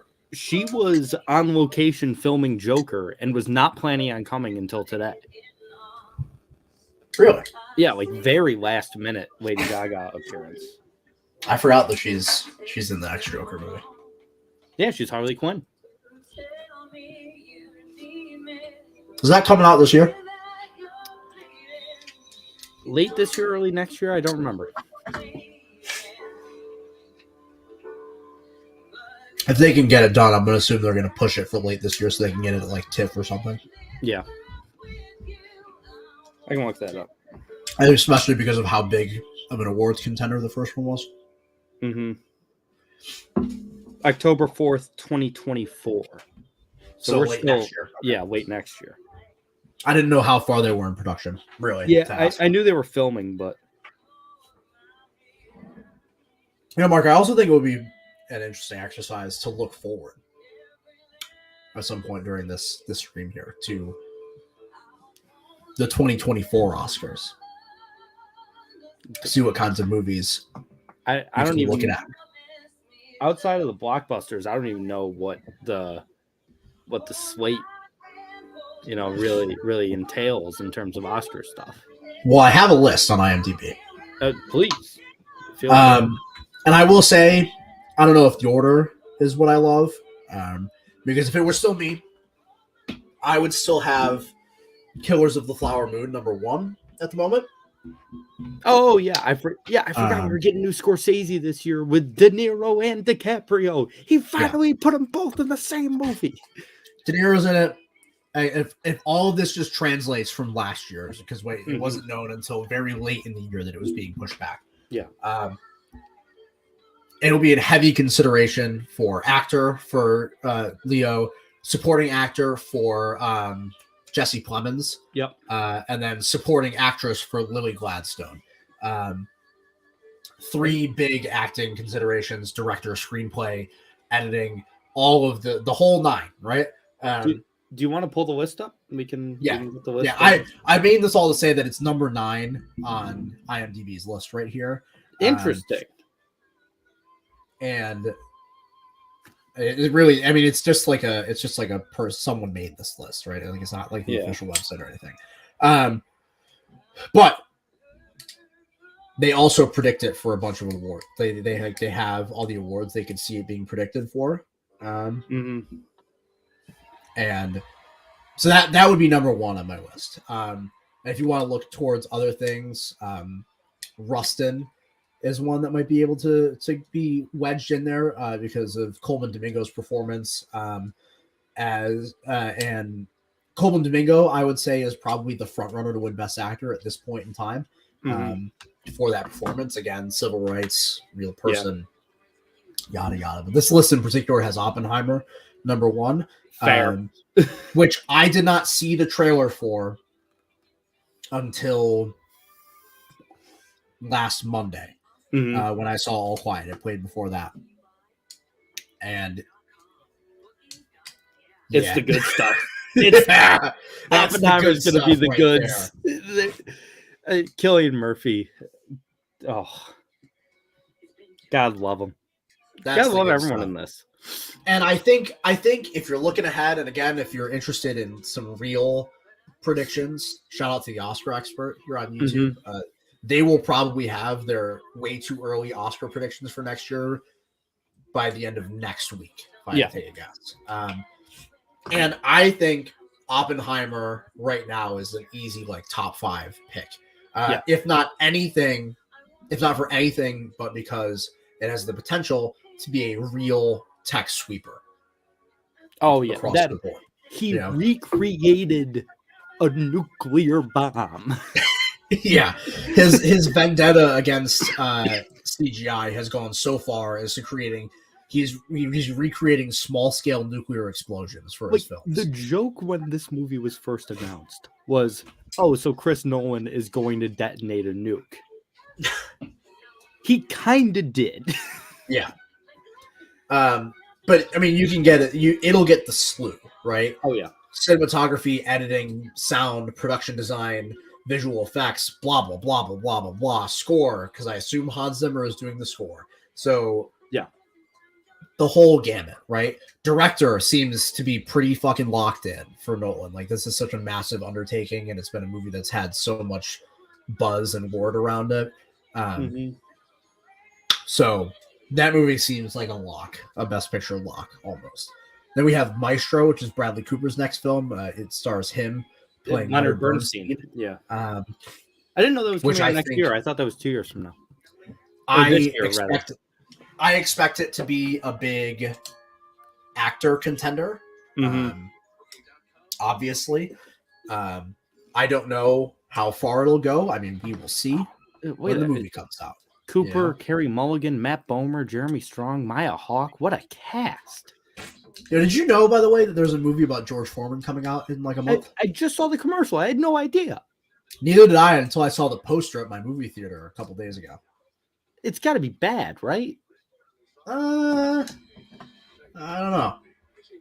I don't know any of the people behind it, so that kind of scares me a little bit. But yeah, I'm interested. Yeah, I'm definitely interested. Then we have Across the Spider-Verse, which is tricky. It's hard for animated features to get into Best Picture in general. And animated superhero movies. Animated superhero movies that are also sequels.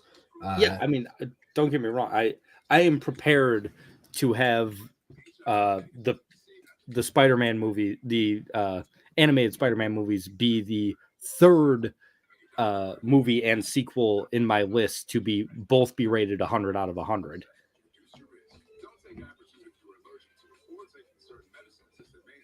Okay, I think I caught up with that. Yeah, there are 2 other movies where the first and second, or 2 other series where the first and second are 100 for me. It's Star Wars. Yeah, it's Star Wars and Empire and The Godfathers. I see. Yeah. So I think the cards are kind of stacked against it, as much of a cultural phenomena as the first one was. What's up, Noah Lyons? Friend of the show, Noah Lyons. Friend of the show. Yeah, Noah and I, he's a big movie guy. We've done multiple. He was on the C-listers. I showed you guys elevator movie reviews. Oh yes, he's elevator movie reviews. Shout out to Noah if you're interested in watching some. Is that still a thing? Do you guys still do that? Yeah. I see him. I follow him on the. I don't use Instagram anymore, really. Yeah. So, elevator movie reviews, baby. Yeah, man. A great Instagram account. And they do the Dingus Awards, which I have presented twice. And even though I don't think the second one ever got made. All right, so they're showing their featurette for Triangle of Sadness. And Mark, you said you haven't seen it, right? I have not. So I saw it a few days ago, and I thought it was good. I think Ruben Östlund had an incredible task at hand that he somehow completed of making a 2.5 hour long comedy that didn't bore the shit out of me. And it worked. Now, I do think the movie is kind of long. I think there's some things that don't quite need to be there, specifically in the first and third acts. The second act, when they're on this yacht, that's most of the promotional images from the movie. Mm-hmm. The yacht is probably the middle hour and a half of the movie. Okay. Hour plus, maybe. And it is some of the funniest stuff I've seen this year at all. If that was plucked out and you just put that 90 minutes by itself, would have been the funniest movie I saw in 2022. there's a sequence regarding this captain's dinner on the yacht that's probably 40 minutes long, and it just keeps going and going and going and getting, and every time you think it gets, you're like, oh, this is how crazy it was going to get. Nah, it keeps getting crazier. It's awesome. This is hilarious. The one. This is the one with Woody Harrelson. He's a captain, right? Yes. Okay. Yeah. So like that part of the movie is unbelievable. Mm-hmm. But the rest of it, I mean, the rest of it's good. We're on production design now. Like I said, Babylon swept a good portion of the precursors. Although I will say the work that they did in All Quiet to recreate the trenches on said Western Front is unlike anything you've really ever seen in a war film in terms of its immersion. But the work that Babylon did in terms of creating all the movie sets, and there's this one sequence at the beginning of the movie that there's like 3 movies being filmed at once on this set, and it's just constantly going between the 3 of them. It's incredible set design stuff. So we will see. All Quiet. All Quiet. Yeah. I got it. It's in Best Picture. It's the bigger contender. It is impressive work. I would have liked to see Babylon win. I don't think it disqualifies Babylon from winning score. Yeah. Because again, the score in Babylon was so impressive. But yeah, sure. I'm okay with All Quiet winning. That. Are y'all pro or anti Babylon? I haven't seen it yet. It's actually amazing that I've gone this long without seeing a Damien Chazelle release, because no one knows I love me some Damien Chazelle. I am pro Babylon. And yeah, I was going to say, I know Nunez is pro Babylon. It was number 8 in my top 10 films of 2022. I really enjoyed it. I can't remember exactly what I said about it in like the little mini review that I wrote for it. It's like it's another one of the movies this year that I think is probably a little too long. I feel that way about a lot of movies this year. Actually, I felt All Quiet was a little too long. I felt Babylon was a little too long. I felt Triangle of Sadness was a little too long. I felt The Fabelmans could have been like 5-10 minutes. I was fine with The Fabelmans. So maybe it's just my terrible attention span. But we're in this weird era where every movie has to be 2.5 hours. And like that's cool with me. Like I don't get the people that bitch about movies being long. Like, I'm fine with it, but it seems like that means we're getting more movies that shouldn't be. Elvis was way too long. Elvis is way too long. And I really liked Elvis, and it was way too long. But anyways, so I thought there's a lot of stuff in Babylon that was like truly like great cinema. I just thought that it should have been focused more. I think it meanders on unimportant characters a little too much, specifically Brad Pitt's character. If that role was shrunk probably in half and all of that energy was put more towards Diego Calva, the protagonist of the film, it would have been a lot more focused and it would have been fantastic. I will say the editing in the movie is great, specifically the ending of the movie. It's just like this massive explosion of this really weird, almost like experimental kind of editing that comes completely out of nowhere and just like sideswipes the rest of the movie in order to kind of like recontextualize it and really drive the film's point home. And I really loved that about it. Speaking of, we're getting original score right now. Like I said, I think it'll go to All Quiet on the Western Front. I would prefer, I would vote for Babylon myself because of just how memorable that score is. But I understand that All Quiet, being the bigger Best Picture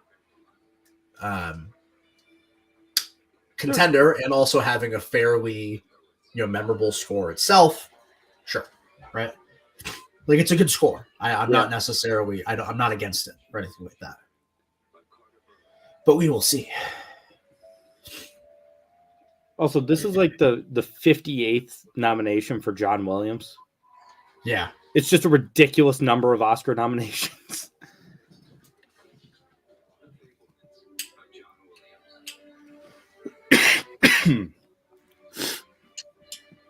Well, while you vamp about the winner for a second, I'm going to go grab a couple of ice cubes and a bottle of ginger ale so I can For sure. have a little more of the whiskey. So I'll be right back. And All Quiet on the Western Front wins score. Yeah, I mean, there's, like I said, there's certainly the possibility that this could have happened. I mean, it's getting close to being a tech sweeper in that way, winning score, production design, cinematography. It could, I mean, at this point, could very well win sound as well, even though I ended up predicting Top Gun for sound. But if it wins those 4 awards and is the tech sweeper this year, and in a similar way that Dune was last year, right? Then I get it, right? I totally understand. Let's look ahead. Oh, excuse me. Let's look ahead and see what other awards we're waiting for here. We're still waiting for song because we got a couple of one more performance, I believe, in song. We're still waiting for visual effects. We are still waiting for editing, and then the screenplay awards, director, the actor awards, and picture. So fairly streamlined. We've got the big picture coming into frame here. If anybody that's watching has any questions for Mark and I, also please feel free to ask away while we're sitting here. We're chilling.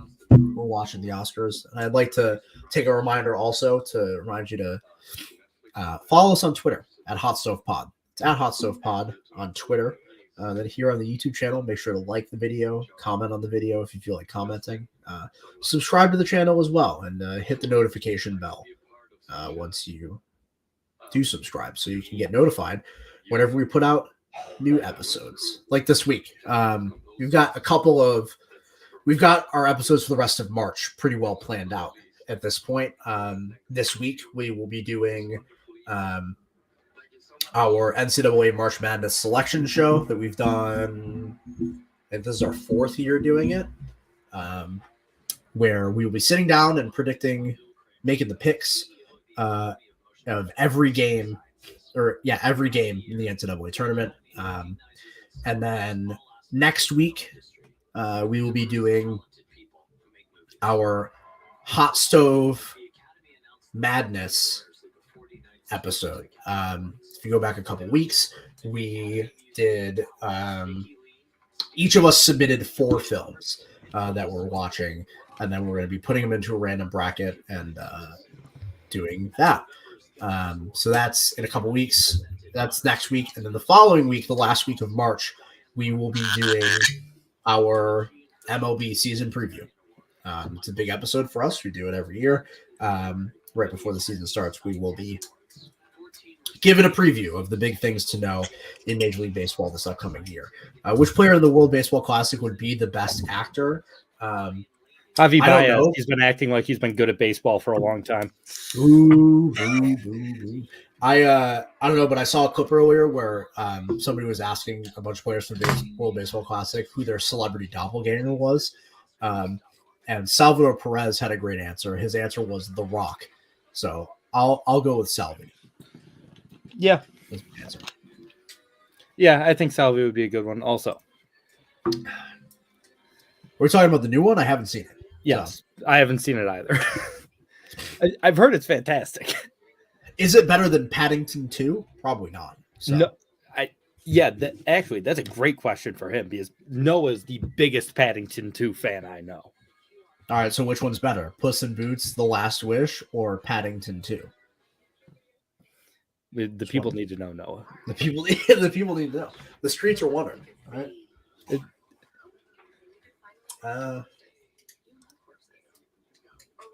Which one? Not as good as Paddington 2. There we go. But closer than it should be. All right, let's turn back to this list here of next year's Best Picture hopefuls. Obviously, Dune Part 2 I think that's... I see why it's here. I think it's too high on the list. Yeah, I mean, again, it has the problem of the first one was a big contender as well. Yeah. and it's going to be hard. It is hard to be that tech sweeper again after the first film already did it. That's really that's what is up against Dune, right? I think it's fair. See you later, Noah. Thanks for stopping by. Yeah, thanks for tuning in, my man. Love to have you on the show at some point to talk film. Or also, Noah, big Angels fan. Let's talk Otani when he inevitably. The reason I met Noah is because when I used to write for 6-man rotation, he also wrote for 6-man. So big baseball guy. I see. So Dune Part 2, I think, is fair to have in your top 10. But I guess the question remains of does it stick the landing? Is the fact that it's a sequel, does that hurt it? Is the fact that it's a sequel that had so much success, that's original had so much success, does that hurt it? Yakuza is a very serious crime drama. That's the best way to describe it. Mm-hmm. Also, they showed an Oppenheimer commercial. I'm watching it right now. If that movie doesn't win every single Oscar. Was that Josh Peck? Yes.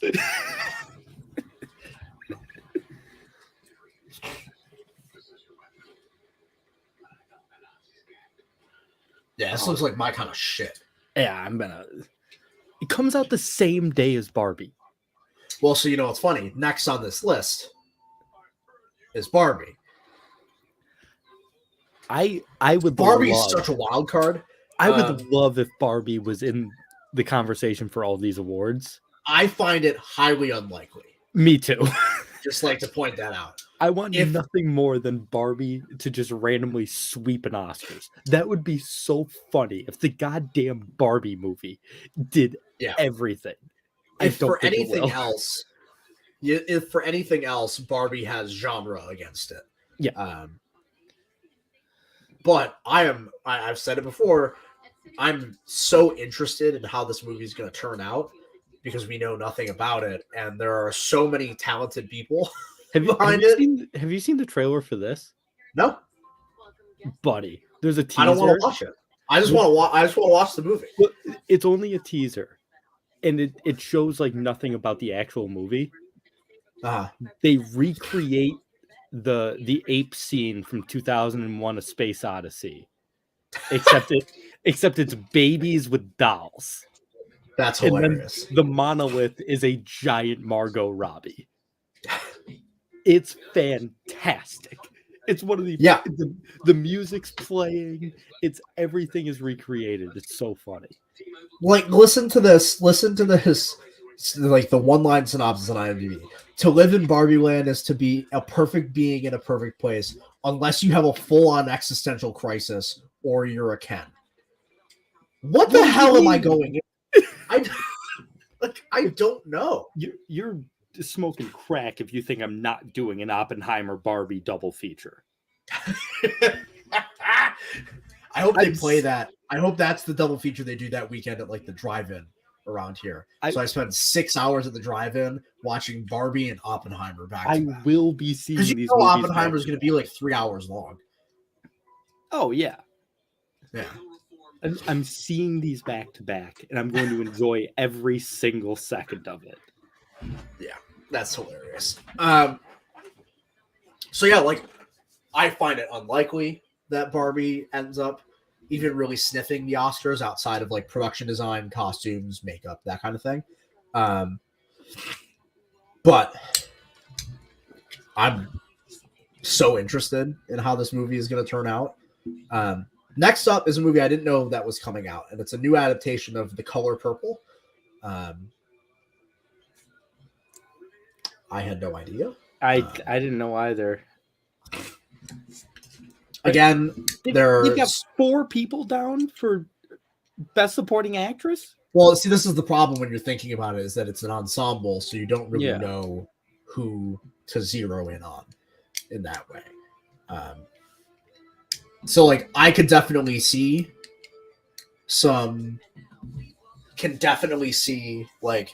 actor consideration for this movie because of the source material, and if it's handled even remotely well, you can definitely see I have I have a new favorite animal cameo at the Oscars. It's the bear. It's the cocaine bear with Elizabeth Banks.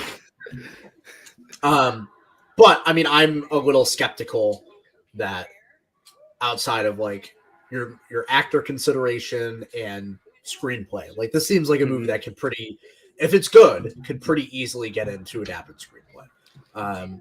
Yeah, I think it could get a lot of nominations, but we saw last year. Who's directing this, by the way? I do not know. Blitz Bazawule? I have no idea who that is. What I was going to say is we saw last year. No, he's never really done anything. Yeah. Okay. Modern musical remake gets a million nominations and goes home basically empty-handed. Yeah, but that seems less likely without like bigger legacy names behind it.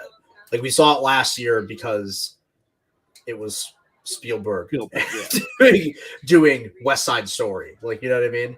Yeah. I don't know. And don't get me wrong, I loved West Side Story. I thought West Side Story was awesome. And yes, Josh, Elizabeth Banks directed Cocaine Bear. Yes, she did. And one of the weird career changes, Elizabeth Banks is now a director.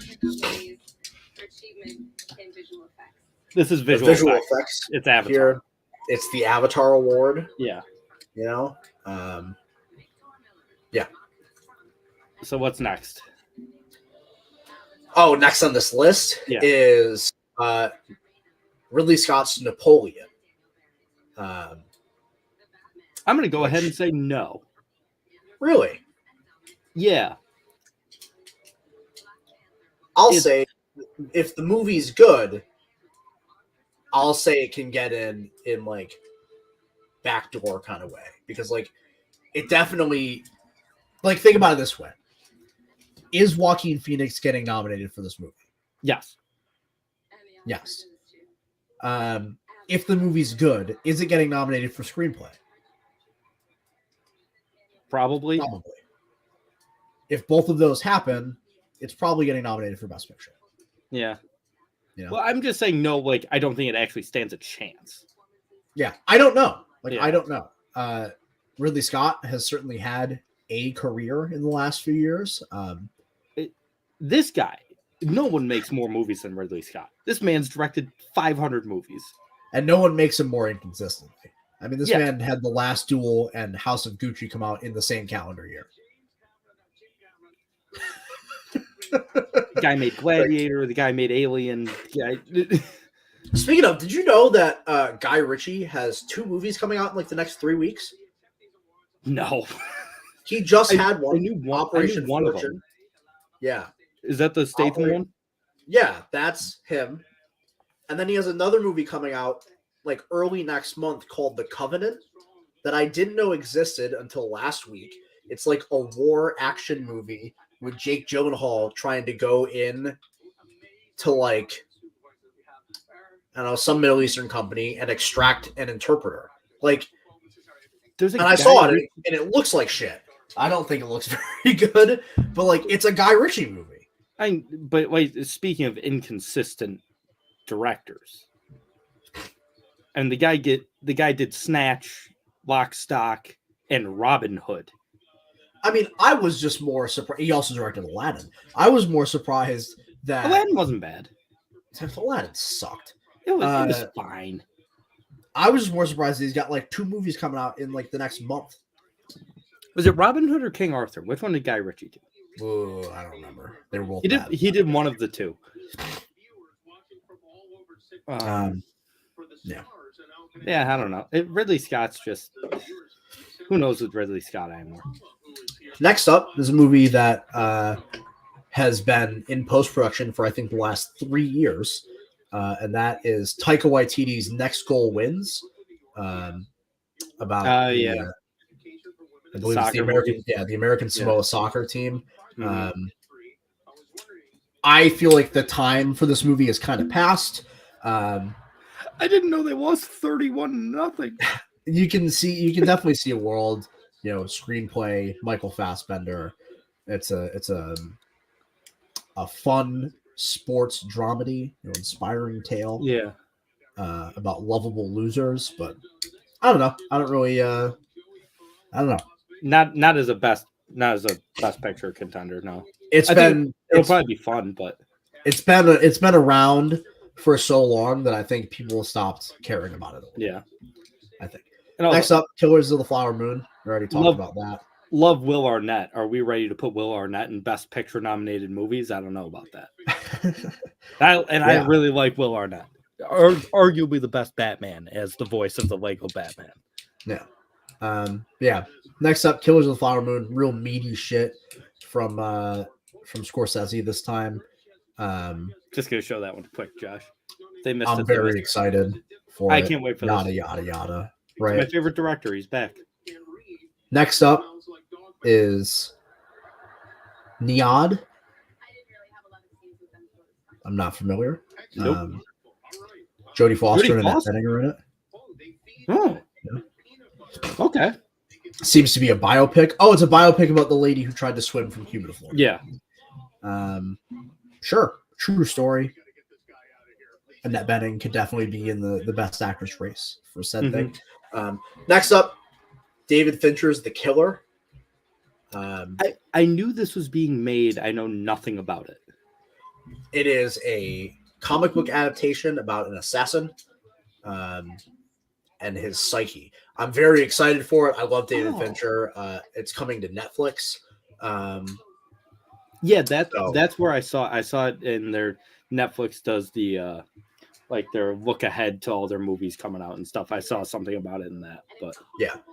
But I do think that like it being an action thriller kind of disqualifies it, generally speaking. Like it's not something the Oscars really go for. Not in a while, no. So I don't know. I am excited for the movie though. Next up, Saltburn, new Emerald Fennell film. Ooh, Barry Keoghan, Rosamund Pike, Carey Mulligan. I know nothing about it. It follows an aristocratic English family. But I mean, that's a top 3 and director that I'm all in on. Yeah.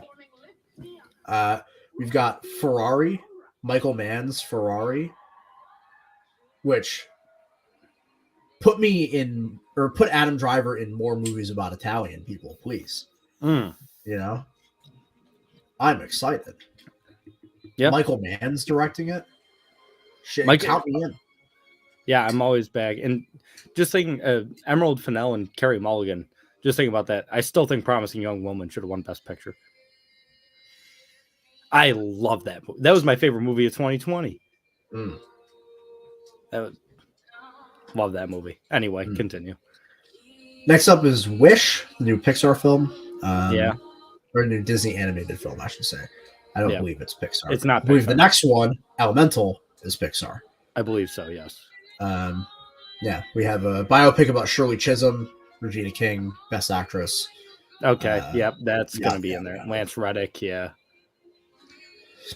The Holdovers, Paul Giamatti? Alexander Payne film is what it is. I don't know what it's about. But... Shout out Paul Giamatti's dad, who was the commissioner of Major League Baseball for like 4 months. Nice.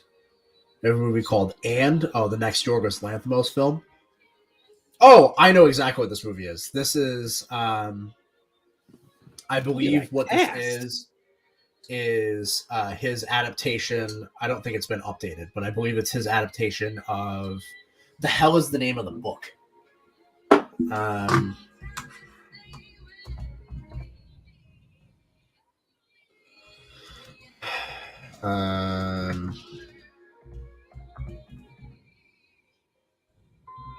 Poor Things. That's what it is.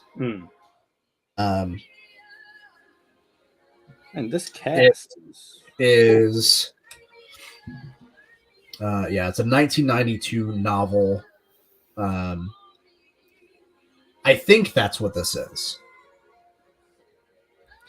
If not, it's a different Yorgos Lanthimos film that also stars Willem Dafoe and Hong Chow and Emma Stone. Okay, so it's that. Yeah, it is a movie about I believe it's like a postmodern story about some scientist who has her brain replaced with the brain of a baby. Yeah, I mean, I'm excited for so this. I'm so in. Yeah, I mean, Yorgos Lanthimos has made 3 bangers in a row. Yeah, dude, The Lobster fucking rules. All The right. Lobster's very good. Killing of Sacred Deer is also very good. Yeah. Yeah. So like, Yorgos Lanthimos making a movie that's weird shit, and it's about Willem Dafoe who replaces Emma Stone's brain with a baby brain. Sign me up. Yeah, I'm all in. right. Sign me the fuck up. I don't know if it'll actually be in contention. It looks like the movie is done because it has the ESRB has got or the ESRB, that's video games. The MPAA has gotten it and has issued a rating for the film. So it is Okay. It is done. It looks like this was 3 weeks ago. Sweet. So cool. Exciting. I might want to read the book because it sounds really interesting. Yeah.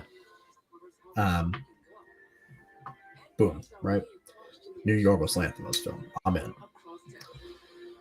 Asteroid City. Next Wes Anderson film. We don't know anything about it, really. Shout out to Hong Chow, by the way. Yeah. She's going to be in that. She's going to be in this. Hong Chow rules. Yeah, shout out. We have The Wonderful Story of Henry Sugar. Wes Anderson's got 2 next year? Another Wes Anderson movie, question mark? I didn't know he had 2. I don't know. I assume one of these doesn't come out this year. Yeah. I had to take a guess. But But I keep forgetting these are movies for this year. yeah. We have Rustin, which I already kind of talked about. Mm-hmm. Again, Bayard Rustin biopic. Coleman Domingo is going to be heavy in the best actor race. Again, Yep. I would argue the favorite at this moment. Mm-hmm. But yeah, what else we got? We have The Outrun. I do not know. Saoirse Ronan, I'm all in. The Bike Riders. You got A Motorcycle Club.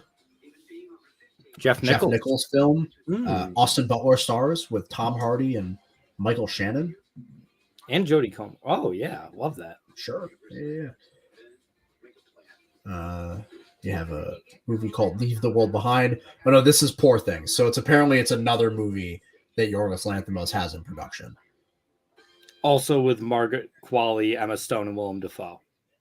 All right, it might just be 2 listings for the same movie. No, yes, and is also like I just looked at his IMDb upcoming projects. Yeah, they're 2 different things. Oh, okay. Do you film 2 movies at the same time? I don't know. Oh, and then to round out the list here, we have the new Hayao Miyazaki film, his first in a long, long time. Nothing for I'm just surprised. Nothing for. Oh, it comes out next year. Never mind. What? I was gonna say nothing for Mickey 17, the new Bong Joon-ho Robert Pattinson movie. But that comes out next year. Yeah, it's. I don't know what it's about, but there's a teaser that's about 17 seconds long, and I have no clue what anything is. But yeah, it's Robert Pattinson, Toni Collette, Mark Ruffalo, Stephen Yeun, and directed by Bong Joon-ho. Sure. And written by Bong Joon-ho. I can get with that. Oh, I'm all in. I'm looking at another list right now for like the most anticipated movies of the year. Mm-hmm. I'm just trying to think of stuff that's coming out. You know, Guardians 3. Guardians 3. Yeah, absolutely. Very much looking forward to that, despite the fact that Marvel has not been great in Phase 4 for the most part, but very excited. John Wick 4 comes out in a couple weeks. Yeah, John Wick 4. There's a movie about the creator of Tetris. Yes, that looks surprisingly good. I saw the trailer. I'm seeing the trailer right now. I'm looking at it on my screen. Air, the Jordan movie. Do we know who's playing Jordan in it? Are we sure Jordan's in the movie? That's a good point. I would assume Michael Jordan at least makes like an appearance. Let's see. Look at the cast list. As of right now, it does not appear anyone is playing Michael Jordan. Interesting. Marlon Wayans is in the movie, no, there he is. Damian Delano Young.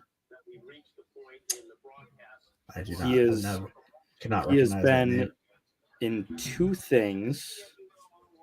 One of which is a short film, and one of which does not have a rating on IMDb. I see.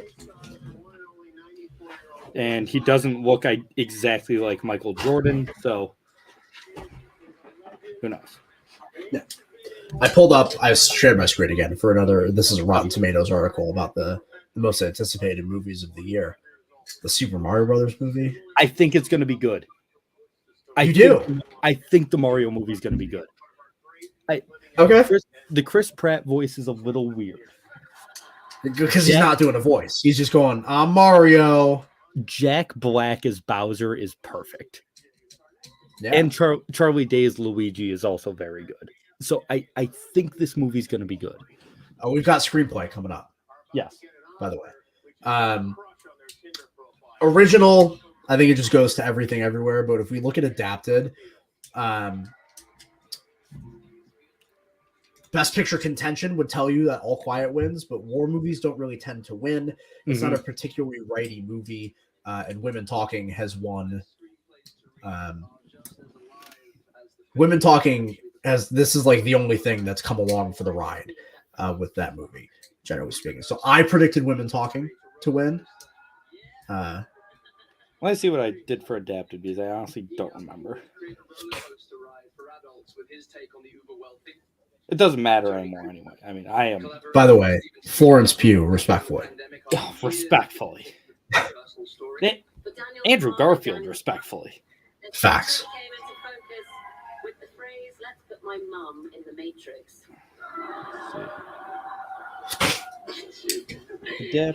This original screenplay category is a banger, by the way. Indeed it is. These are 5 great scripts. Yeah, I have Women Talking for adapted. This chick is Florence Pugh, by the way, respectfully. But yeah, we'll just give this comment some love because, and then of course, this category is fucking sick this year. Mm-hmm.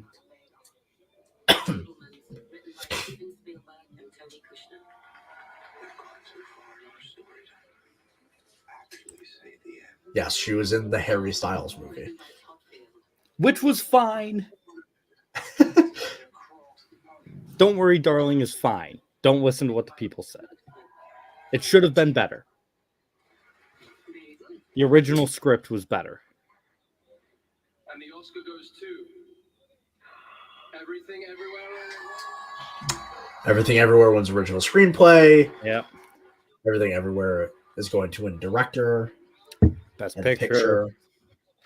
It's going to win Actress. editing as well. But like this was like the obvious one, you know? Yes, she was in the not that shitty Black Widow movie. Yeah, the Black Widow wasn't very good.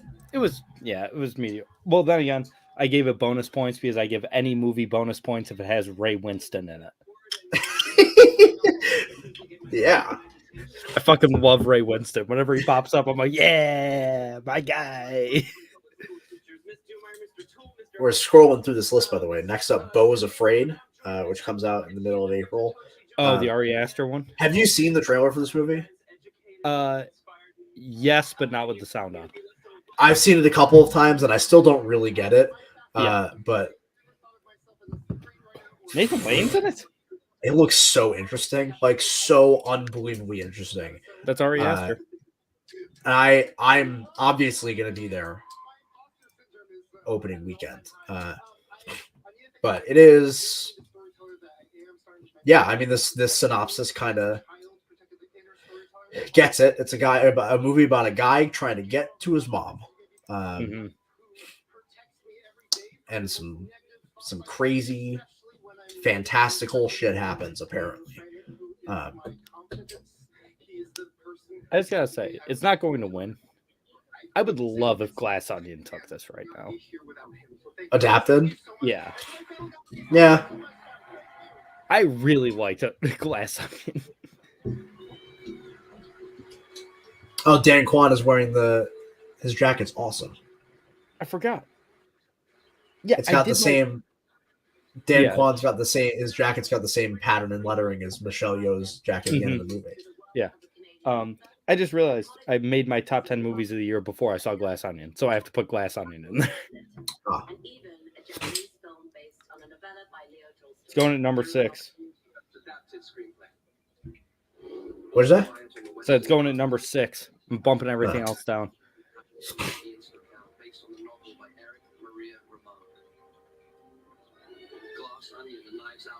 I still haven't seen Glass Onion. I think it's really good.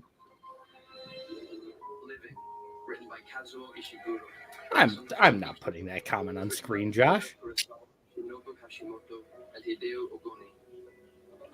Top Gun Maverick, screenplay by Aaron Kruger and Eric Warren Singer, and Christopher McQuarrie. Yeah, Story not by Peter Burnett and Justin Marks, based on characters. not created by every John twist you have to see coming. That's actually the point of twists, is to not see them coming. Actually, Yeah. Like sometimes is it nice when you can figure out the twist in a movie and then it's cool. Yeah, but also women talk. Sarah Polley wins her Oscar.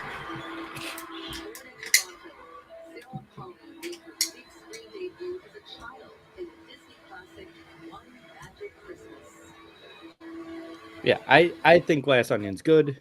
I think the twist is fun, and I think the fact that I was set up for failure, damn it.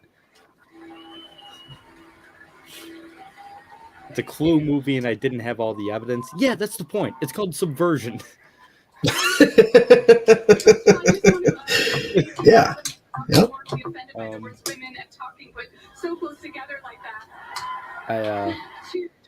I like the fact that. Zing! Women talking, isn't that all they do?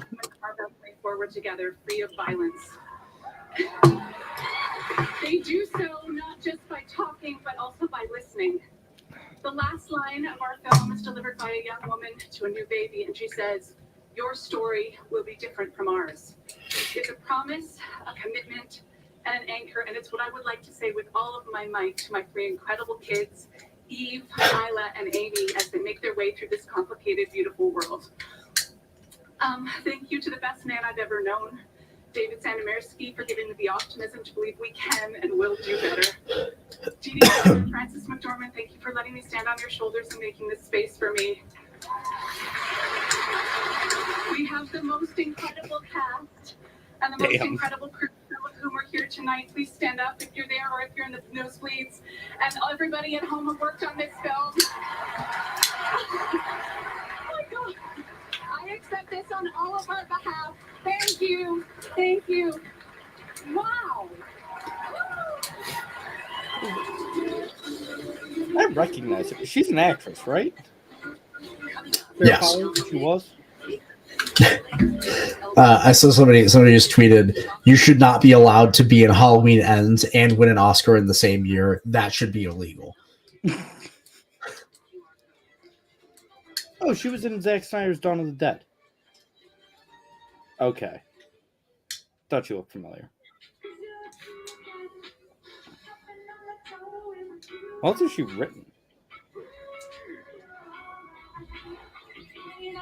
Stories We Tell?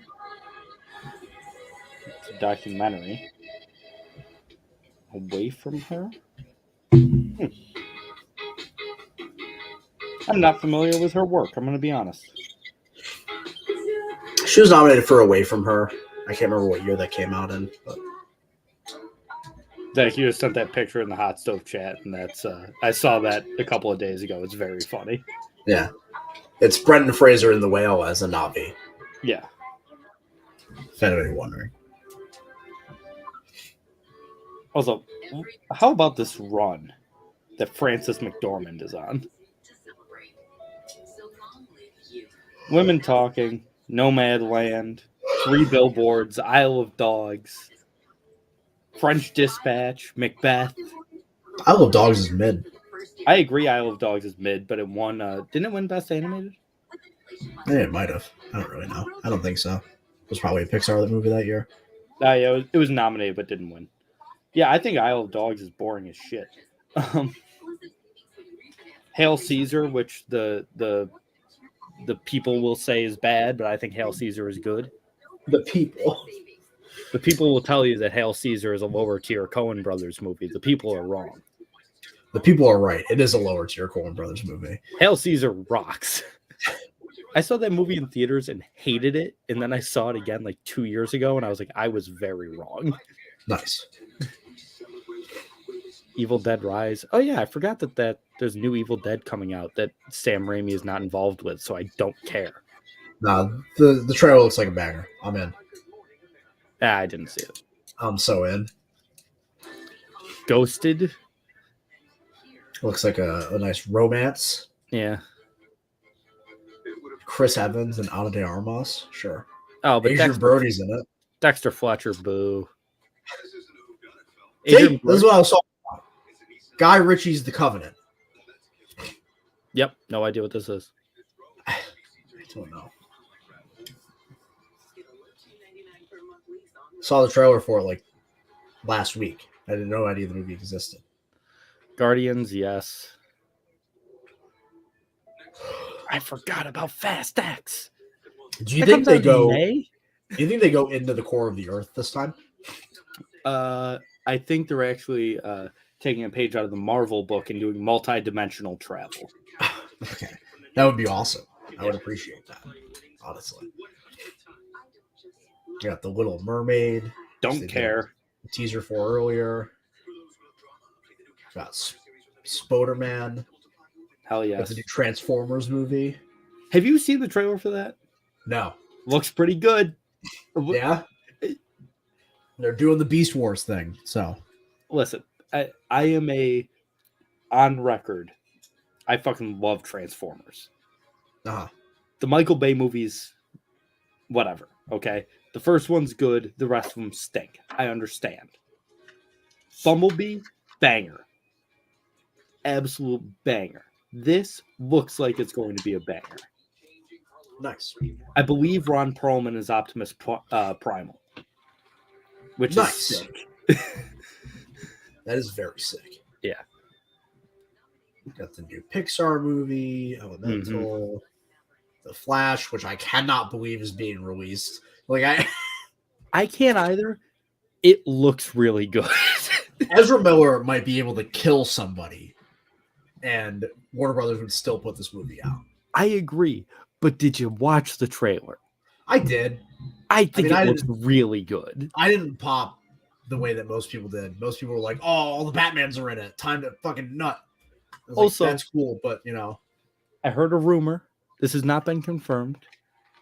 This is from a source that I then heard quoted on a podcast. Clooney is in it. That would be crazy. From what I've heard, George Clooney is back as Batman, and that's. You think they got Christian Bale? No, as well. No. It seems like it would only be Keaton, Affleck, and Clooney. Well, what the fuck is the point? You get the first, well, not the first, but the first big budget movie one. You get Affleck. The worst one and the newest one. Affleck's a good Batman. I don't care. I was talking about George Clooney. Oh, well, yeah. I was going to Affleck. I was going to say the most recent one in terms of like, or not the most recent because of and then the other one who doesn't have a disease or is busy. And you get the guy for the redemption. They can redeem the George Clooney Batman. Because I maintain in a good movie, George Clooney would have been a fantastic Batman in 1995 or 97, whenever that movie came out. I think if given a good script and a good movie, Clooney would be an all-time Batman. Next up is sound, by the way. I predicted Top Gun. I did as well. Top Gun had been winning everywhere. It won Jesus, I still have notes on these things. It won the Cinema Audio Society and the Motion Picture Sound Editors Guild. Why isn't the Cinema Audio Society Awards in prime time on a Sunday? That's what I don't want to know. see. So Top Gun won both of those. All Quiet won BAFTA. It's really between the two. It's a classic Oscar competition between the war movie and the movie with engines that go burr. Mm-hmm. You know, so we will see. Here are the nominees for achievement in sound. I can't wait for the Flash. Also, the Flash comes out on my birthday. It can't be bad. Nice. The Wes Anderson film, the new Indiana Jones movie. Yes. James Mangold directing Indiana Jones is everything I ever wanted. That's all I needed to have faith in the movie. Agreed. Was knowing that James Mangold was behind it. Truly. It gives me a little bit of hope. You know? I agree. I think this movie's gonna be good. Also, those de-aging effects look flawless. I didn't know they were doing it until you just said it. Oh, half the movie takes place in like 1945. It's like a flashback movie with the modern adventures of Indiana Jones. Top Gun wins sound. Yes, it did. The engines won out on this one. So, you haven't seen the trailer for this? For this, I have. Yeah. You didn't know they were doing de-aging? I must not have been paying much attention to it. Yeah, I know I've seen the trailer. I'm gonna watch it on my phone. There's a lot of young Harrison Ford in it. And it looks very, very good. Probably the best they've ever done. You got the new Insidious film. Directed by Patrick Wilson. Wow. I mean, I don't You got the care. next These movies stink. Mission Impossible movie. Hell yes. Hell yeah. Hell yeah, I'm in on that shit. What a Give me Tom Cruise getting shot. What is he gonna do this time? You know? Well, this one was the bicycle or the motorcycle jump off a cliff. Yeah. No, I've seen the trailer. I know the crazy shit he's doing. Did you see the recent behind the scenes thing where they were like, we did that 8 times? No, I have Tom not seen Cruise that. did that 8 times. Nice. But yeah, hell yeah. New Mission Impossible. Roosevelt. Yeah, Leo is Teddy Roosevelt. Another Scorsese movie? Mm-hmm. I don't think that's going to come out this year. That's going to get pushed back, I think. Or I'm sorry, not Teddy Roosevelt, Franklin Roosevelt. You got Barbie. We've got Oppenheimer on the same day. I'm so excited. Oh, it's time for a song. I predicted Natu Natu because it's a banger. I also predicted Natu because it's a banger. You got the new Haunted Mansion movie. Couldn't care less. Also, you got the Jared sequel Leto. to the Meg. That comes bet out you didn't this know. year? You bet you didn't know the Meg had a sequel. I did know because the podcast I listen to talks about it like once a week. There's like, hey, remember Meg 2, The Trench?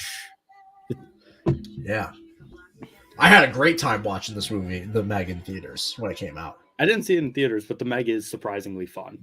Yeah. We got the new Teenage Mutant Ninja Turtles movie that was announced like 2 days ago. Looks good. Looks pretty good. I think it'll be fun. I haven't watched the trailer. Yeah. It's got a great cast. It does. Is Rainn Wilson in the sequel for The Trench? I hope so.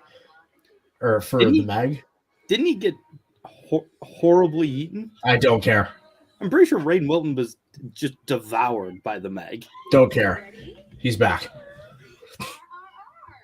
You've got Gran Turismo, the new Neil Blomkamp movie. He's directing Gran Turismo?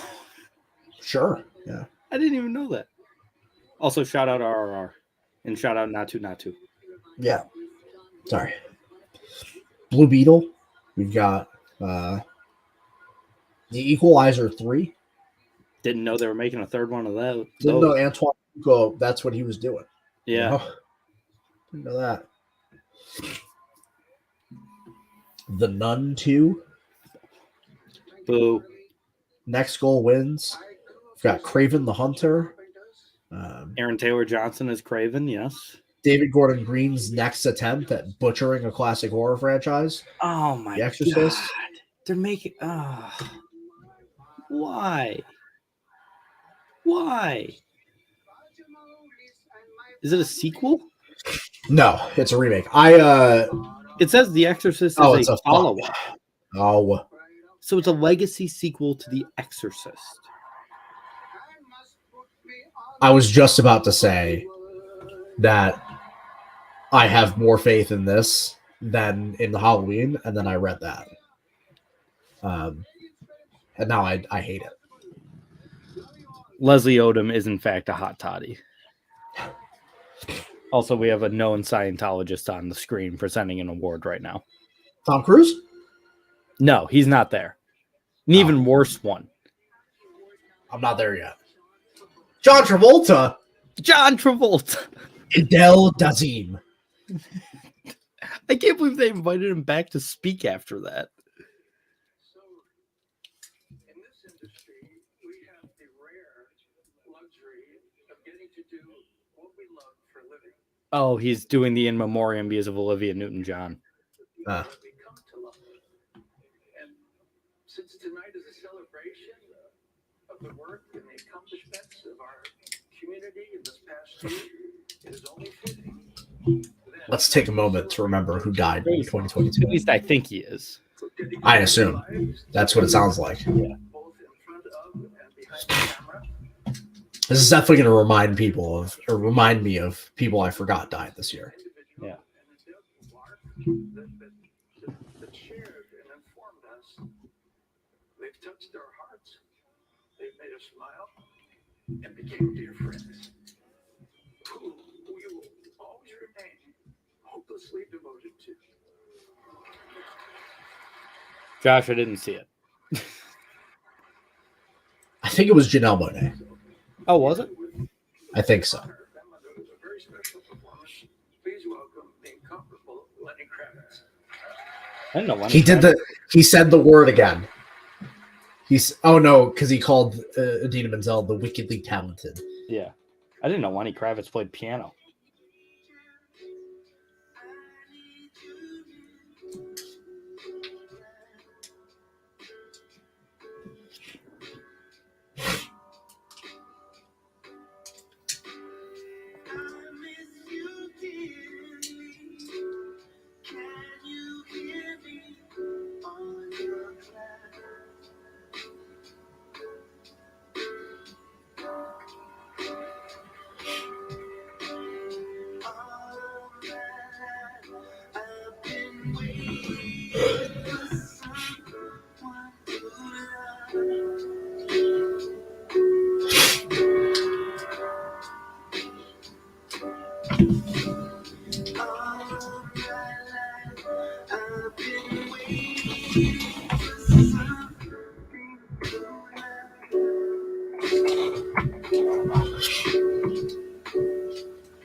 Still hilarious to me, by the way, that Ray Liotta's final film credit is Cocaine Bear. Nope, he's got 2 more coming out. Oh, damn it! Yeah, I thought it was Cocaine Bear as well. Damn it!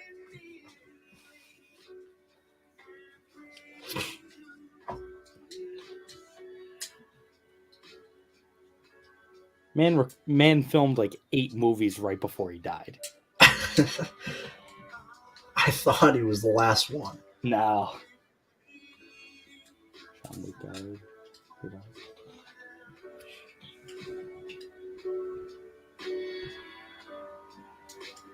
Oh yeah, Burt Bacharach died.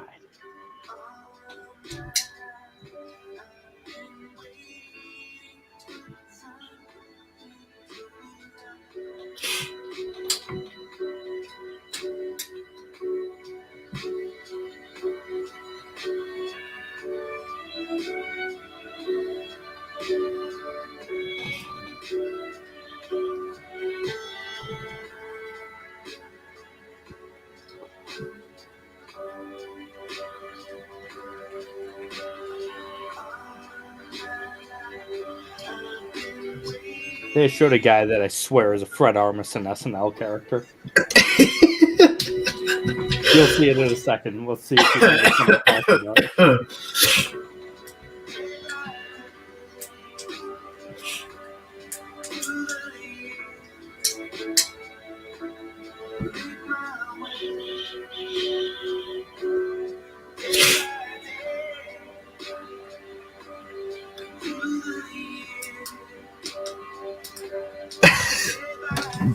Did you see him? Bitch. Yeah. That's the Fred Armisen character.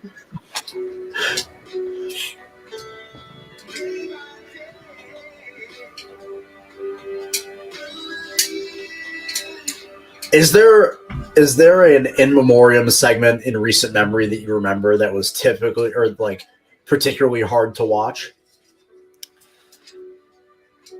How so? Like in terms of like emotions? Yeah. Because like I was literally just thinking about this. Prince and David Bowie was a tough one for me. I was thinking about this. I'm a bitch, right? Like I cry a lot or whatever. Same. And the last one that I remember crying at was the one when Ennio Morricone passed away. I don't know why. Yeah. Literally no idea why, but yeah, Prince and David Bowie was a tough one for me. Just be like obviously the impact they had in film. You know, Prince with Purple Rain and doing the soundtrack for Batman '89, and you know he really was more involved in film than people realize. But you know, just them as musicians, both of them are so influential for me that one really stung. he did. He was in Labyrinth too. Yeah, Labyrinth, The Man Who Sold the Earth, The Prestige. He's Nikola Tesla in The Prestige. Yeah. Yeah. News. Raquel Welch just died. She just died like a month ago. Jimmy Caan died a little while ago, but big rip to James Caan. You ever seen Vegas? Vegas is sick. I've never seen Vegas. Yeah, it's a show he was in like the mid 2000s. It's pretty good. Is it as good as The Newsroom? Yes. Yes, it is. I was just curious. Vegas is like a, I guess, you know, sort of a similar style of show. Is it? Yeah, you know, it's about like running a casino and shit. There's a new Saw movie coming out. Yeah. What the fuck? I'm just kind of scrolling through these to see if anything piques my interest. Yeah, Dune we talked about, The Killer we talked about. The Marvels seems interesting. I saw the trailer for it. I think it was a trailer. No, there was just like a little teaser thing for the Marvels. Oh, then I saw that. I saw whatever came out about it. Oh, shit. Fuck, man. We got like 4 awards left. No, he's not. That movie was so I wanted that movie to be good so bad. I saw that. Spiral was something completely different. Yeah. Leave the World Behind.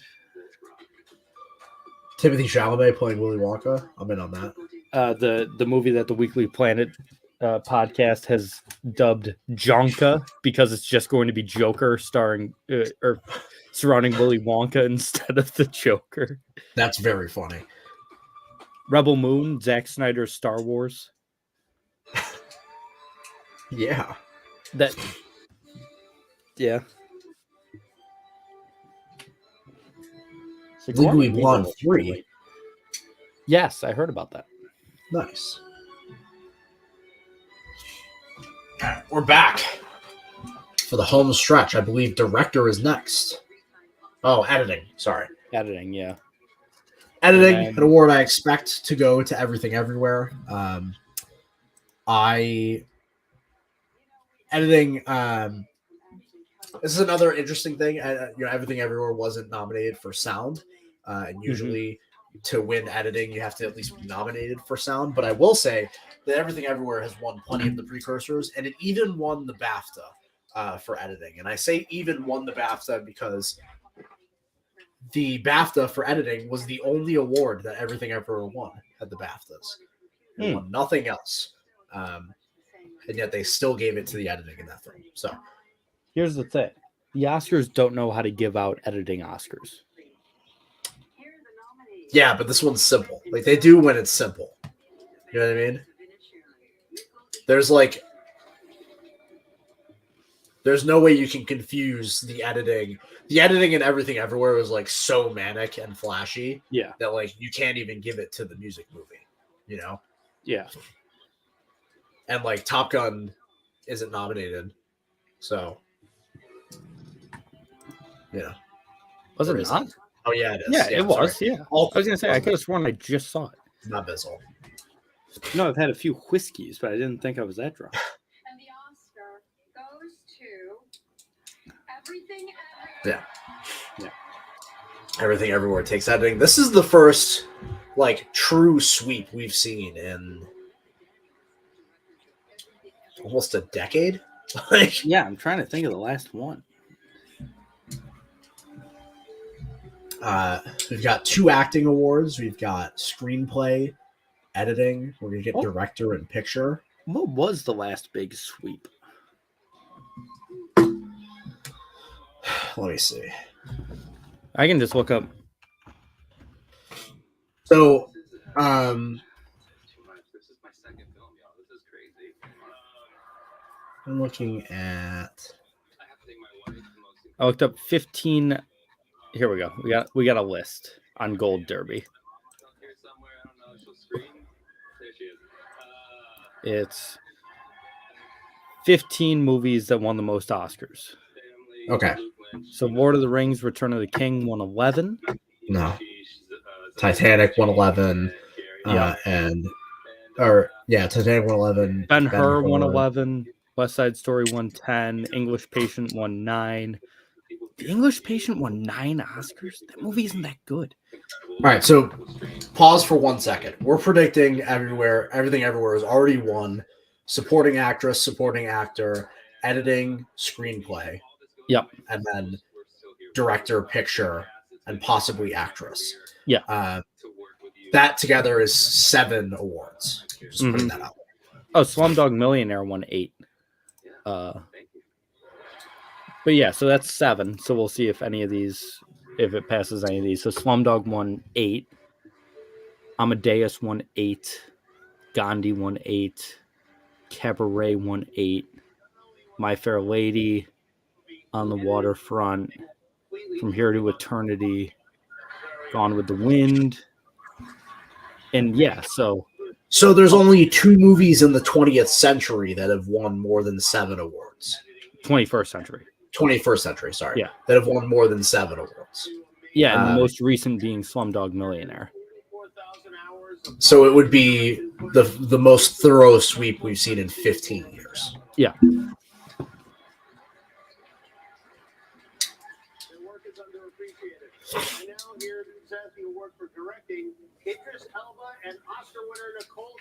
It is time for directing, which at this point, It's the Daniels. the Daniels Award. Yeah. Which good. They deserve Now, it. I still think there's a minor possibility. Now, here's the problem. I would say there's a minor possibility they don't win director and still win picture, but that would only be if Edward Berger were nominated. Yeah. And he's not. So, like, I mean, who else would win it? Todd Field? Spielberg? They're like, not going to give it to Spielberg, This right? is my point. Like, Yeah. there's no other alternative.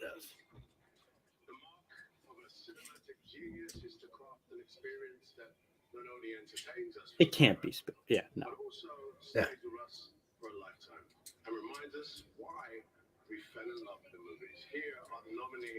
Okay, yeah. Not to spoil it, it was everything. Yeah. Yeah. Again, banger category, by the way. Like I said, this this year's lineup is fucking good, man. That just goes to show how amazing everything everywhere all at once is. Like, this is a really good lineup of movies, and we're just fine with this movie winning everything. Like, yeah, this category or this year, I mean, the best picture field this year was incredible.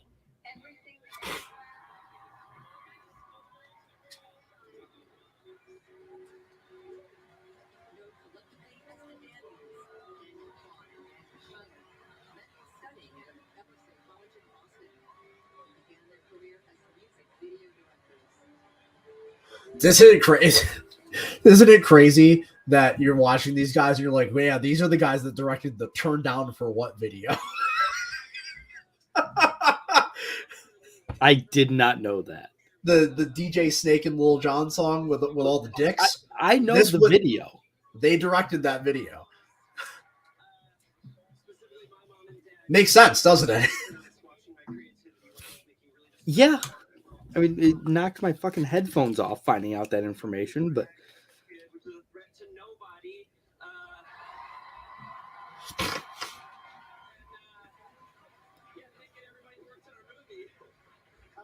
I know every director agrees with me when I say a director is nothing without their incredible casting crew. This is my family. Yeah. So like you do that. That was like the first like big thing they really directed was that music video. And then you fast forward a few years, they direct Swiss Army Man, which I love. This is their first movie since, right? Since this is their second feature. Yeah. Swiss Army Man. And it's just those two. Yep. Yeah. You fast forward, they direct Swiss Army Man. Which, Swiss Army Man is awesome. Certainly a movie. Yeah. I love it. And then they jump forward and they're accepting. I mean, they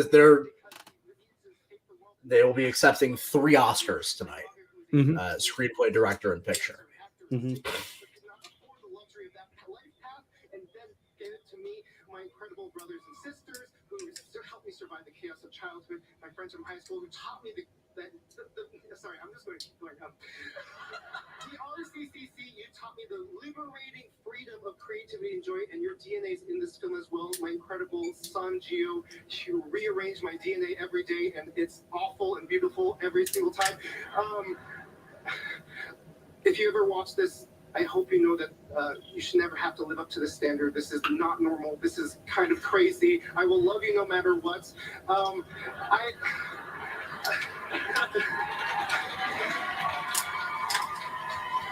Just keep panning to the Asian people in the audience. They're like, yeah, shout out to the Asians out there. They showed John Cho, who had nothing to do with the movie. He's just Asian. But he is an Asian guy who's there. I don't fucking love John Cho. John Cho rules, but thank you so much to everyone who has unlocked my genius. This means so much to us. Thank you to the Academy.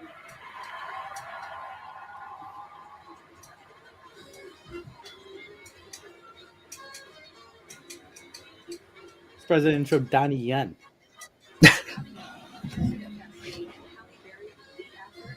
They showed I don't know if they just showed like a FaceTime video of Jackie Chan watching at home. He's like, yeah.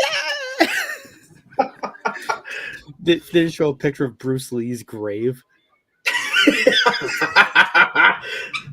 That's hilarious. Which I'm assuming is directly next to Brandon Lee's grave. Yeah. All right, we are headed towards one final commercial break here. Yeah, and then we got the actor awards, which I still think are both up in the air. Personally, obviously, specifically actor. Actor is a legitimate coin flip that I don't know what to. Yeah, actor, actress, and picture. So yeah, we get to watch whatever happens of these actor awards, and then we get to watch the Everything Everywhere crew head up there one last time. Yep, and then we turn the page, which is always like the most exciting thing to me about Oscar season. Like, I'm already excited to start thinking of. That's why I wanted to look through this list. I'm already excited to start thinking about 2024 Oscar season. You know, I've done so much looking and so much watching and so much thought about 2023 Oscar season that the most exciting part is turning the page and starting to look forward to next year. Yeah, it's always fun. Yeah. Do I expect next year to live up to this year? I mean, it certainly can in terms of the quality of the movies, but will it in terms of the quality of the Oscars? I don't know. Because like I said, the awards tonight, bangers. I just, this tweet is certainly an opinion to have, and that's fine. My favorite response is this one. This guy gets it. Yeah, that guy gets it. He's just like, you know what? Yeah, I think it's the best movie ever. It has cracked the the rarefied air of the list of my comfort movies on Letterboxd. So, Ooh, which is wild because I've only seen it twice. yeah. Bill Nunez, Everything Everywhere is gonna win. Yes, it is. What is this? This Disney Plus trailer thing? Yeah, there've been a few things like that tonight.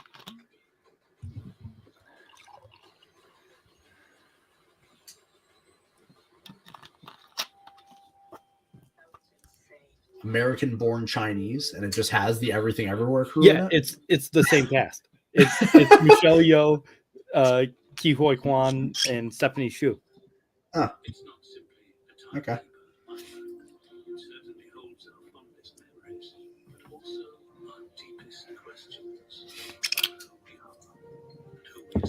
Pour myself one last whiskey for the rest of the show.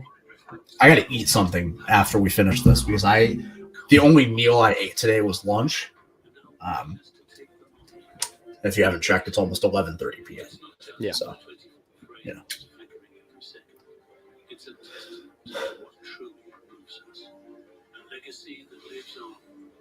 Is this year the 100-year anniversary of Warner Brothers? Is that why you've shown this promo a Probably. couple times? Yeah. Oh no, that was a Rolex commercial. Sorry. Well, they did that. Like they did a big Warner Brothers thing earlier. Yeah. Celebrity appearance in the chat. Bill Nunez. Yeah. The legend. Oh. Is this Jimmy Kimmel's like third suit of the night? It's at least his second.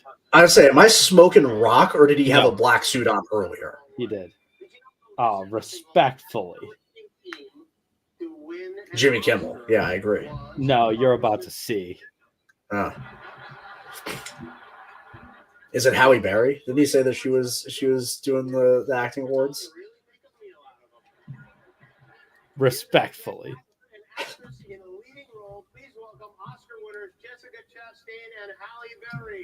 What a duo. Yeah. And Halle looks just stunning. All right. Halle Berry was my first celebrity crush. Nice. Love me some Halle Berry. When an actor or actress first approaches a role, we use every tool All at our right. disposal to Let's see. This is big time here. These are the two biggest coin tosses of the night, arguably. Yeah. I don't think they really have much bearing on anything moving forward, but I'm just. Is it Michelle Yeoh or is it Cate Blanchett? Is it Austin Butler or is it Brendan Fraser? Winner of hate to spoil it, winner of Best Actor write-in vote, James Hong for Everywhere All at Once. She ain't no Bryce Dallas Howard. Are you telling me you don't think Jessica Chastain is more attractive than Bryce Dallas Howard? But that dog will hunt. Do you ever think about speaking in words that make sense? Or you've known Josh longer than I have. You should know that just ignore half of at least what he's everything. Do you think if Austin Butler wins, he's going to do the whole thing in an Elvis voice? I hope he does. No, I don't think so. I know for a fact he will. I think it would be really funny if he did, personally. Also, just for the record, I predicted Austin Butler, and I am rooting so goddamn hard for Brendan Fraser. It's not funny. Yeah, I predicted Austin Butler as well. Again, we have to remember that the Whale won makeup earlier tonight, which could be a tell. I don't know. I love Brendan Fraser. I want nothing more than for him to win. I will say, if Brendan Fraser wins, I would feel more confident in saying that Michelle Yeoh wins Best Actress. Agreed. Shout out to Paul Mescal, by the way, for getting the nomination for After Sun. God damn it! Shout out. like the unlikeliest of Oscar nominations. All right. If Fraser wins, better story, Fraser or Ke Huy Quan? I mean, they're almost the same. Yeah, basically. Yeah. Bill Nye, I'll never forget Bill Nye, my favorite role of his in Shaun of the Dead as Philip. He's so good in Shaun of the Dead.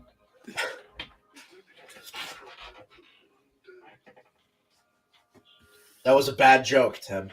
Not funny. Didn't Yeah, I'm not laugh. putting that on screen. It was a shitty joke. Shut up. Sorry.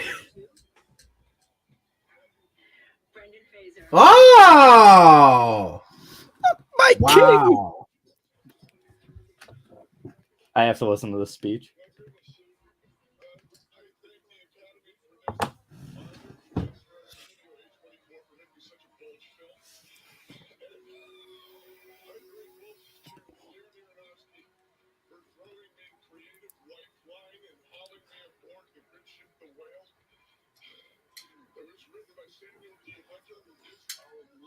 I might cry. I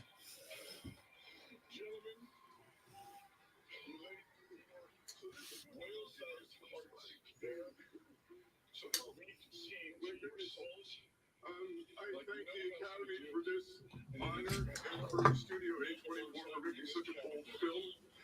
And I'm grateful to Darren Aronofsky for throwing me a creative lifeline and hauling me aboard the good ship, the Whale.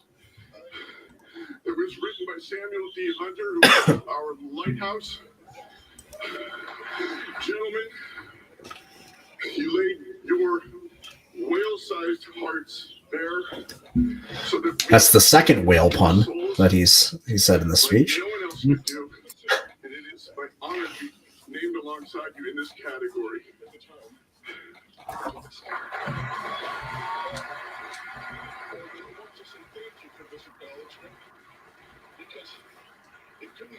I want to tell you that only whales can swim at the depth of the talent of Hong Chow. That's the third. I'm just interested to see how many times he brings up whales now. Years ago, my son's things didn't come easily to me, but there was a facility that I didn't appreciate at the time until it stopped. And I just want to say thank you for this acknowledgement, because it couldn't be done without my cast. It's been like I've been on a diving expedition on the bottom of the ocean, and the air on the line to the surface is on a launch being watched over by some people in my life, like my sons Holden and Leland and Griffin. I love you, Griffey. My manager Joanne Colonna, Jennifer Plant, and my best first mate Jeannie. Thank you again, each one and all. I'm so grateful to you. Good night. I love This is the year. This is the year that like the prophecy of the comeback award comes true. Finally, you think of it, people it didn't work out for. Mickey Rourke, the wrestler, right? Michael Keaton, Birdman. Right? This is the year where it works. I know Ke Huy Quan. He wasn't getting work. He struggled. Considered leaving Hollywood. Brendan Fraser's been through hell, man. And what's crazy is his love for acting is what put him through hell. He became so injured making the Mummy movies that he spent a decade in and out of a hospital. And then his wife divorced him in one of the messiest divorces you can see. And he lost custody of his kids for a while because she said that he couldn't support them, which was all due to his injuries, all due to the fact that he was stuck in a hospital having back surgery after back surgery. Now he's an Oscar-winning actor. I fucking love that. I have a question for you. Did you watch Blonde? Yes, Did it suck? kinda. Okay. Ana de Armas, Everyone that I've spoken to that has seen it said they did not like the movie. Ana de Armas is fantastic. I will take nothing away from her performance. She is fantastic in the movie. But yeah, the rest of the movie kind of sucked. Something that explains why, no matter what, I still want to be here with you. I will always want to be here with you.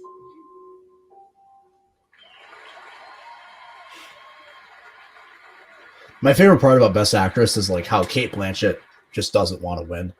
Like She's not there, right? Is she there? she's there. Oh, Yeah. she is? Okay. Or no, she wasn't at the Globes. Michelle Yeoh.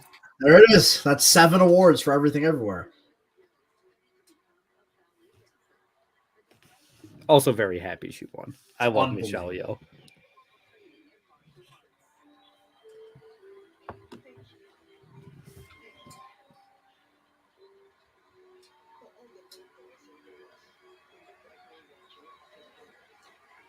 I mean, this movie is the redemption movie.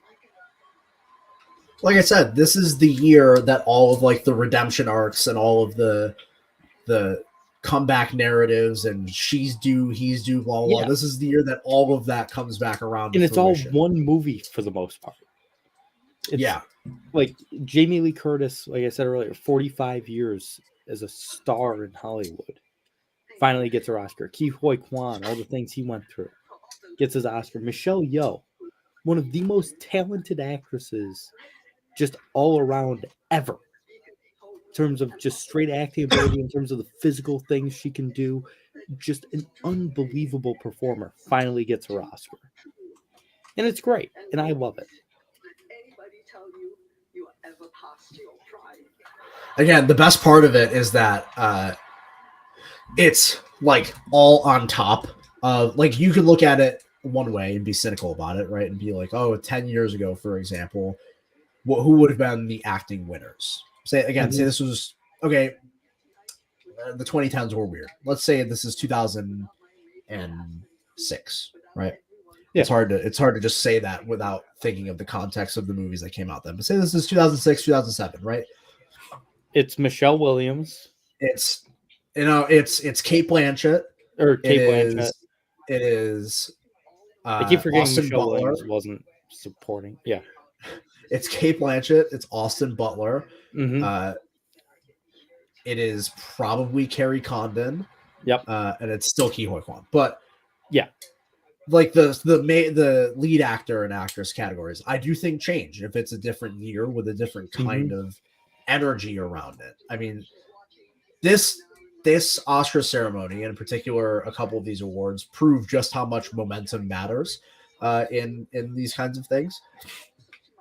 Mm-hmm. And like, for example, I can talk about all these stats about, the BAFTA predicting things and, people like Michelle Yeoh or Jamie Lee Curtis who only really won the SAG until I'm blue in the face. But the fact that they happened right before Oscar voting opened, and the fact that Brendan Fraser won the SAG right before Oscar voting opened, and people love hearing these people give speeches, and all of that momentum and whatnot. Yeah. It proves just how much it matters. I'm sorry. You're about to see something you're going to love. Is it going to be boobies? No. Damn. I really like it if I can breathe out of my nose, by the way. Same. That'd be nice. Harrison Ford. Just wait. Okay. Oh! He's so happy. Ke Huy Quan giving Harrison Ford a standing ovation in the year of again, 2023. Pause. They think about these things. You know for a fact why they called this man up here. Oh, yeah. To present Best Picture. So Ke Huy Quan could run right up to him and accept the award. They did this on purpose. Yeah. And I am a hog. Feed me the slop. Well, and it's like, slop I want. Have you seen the clip of Harrison Ford presenting Best Picture in '98?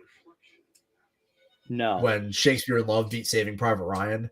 No. And he was visibly upset when he opened Yeah. it and read Shakespeare in Love. I haven't seen that, but I'm not surprised. Here are the nominees for Best Picture. Like I said, we take a step back here, and as we close this out, take a look back at the movies that were nominated. Like, I'd have to go back and take a look, but I can't remember.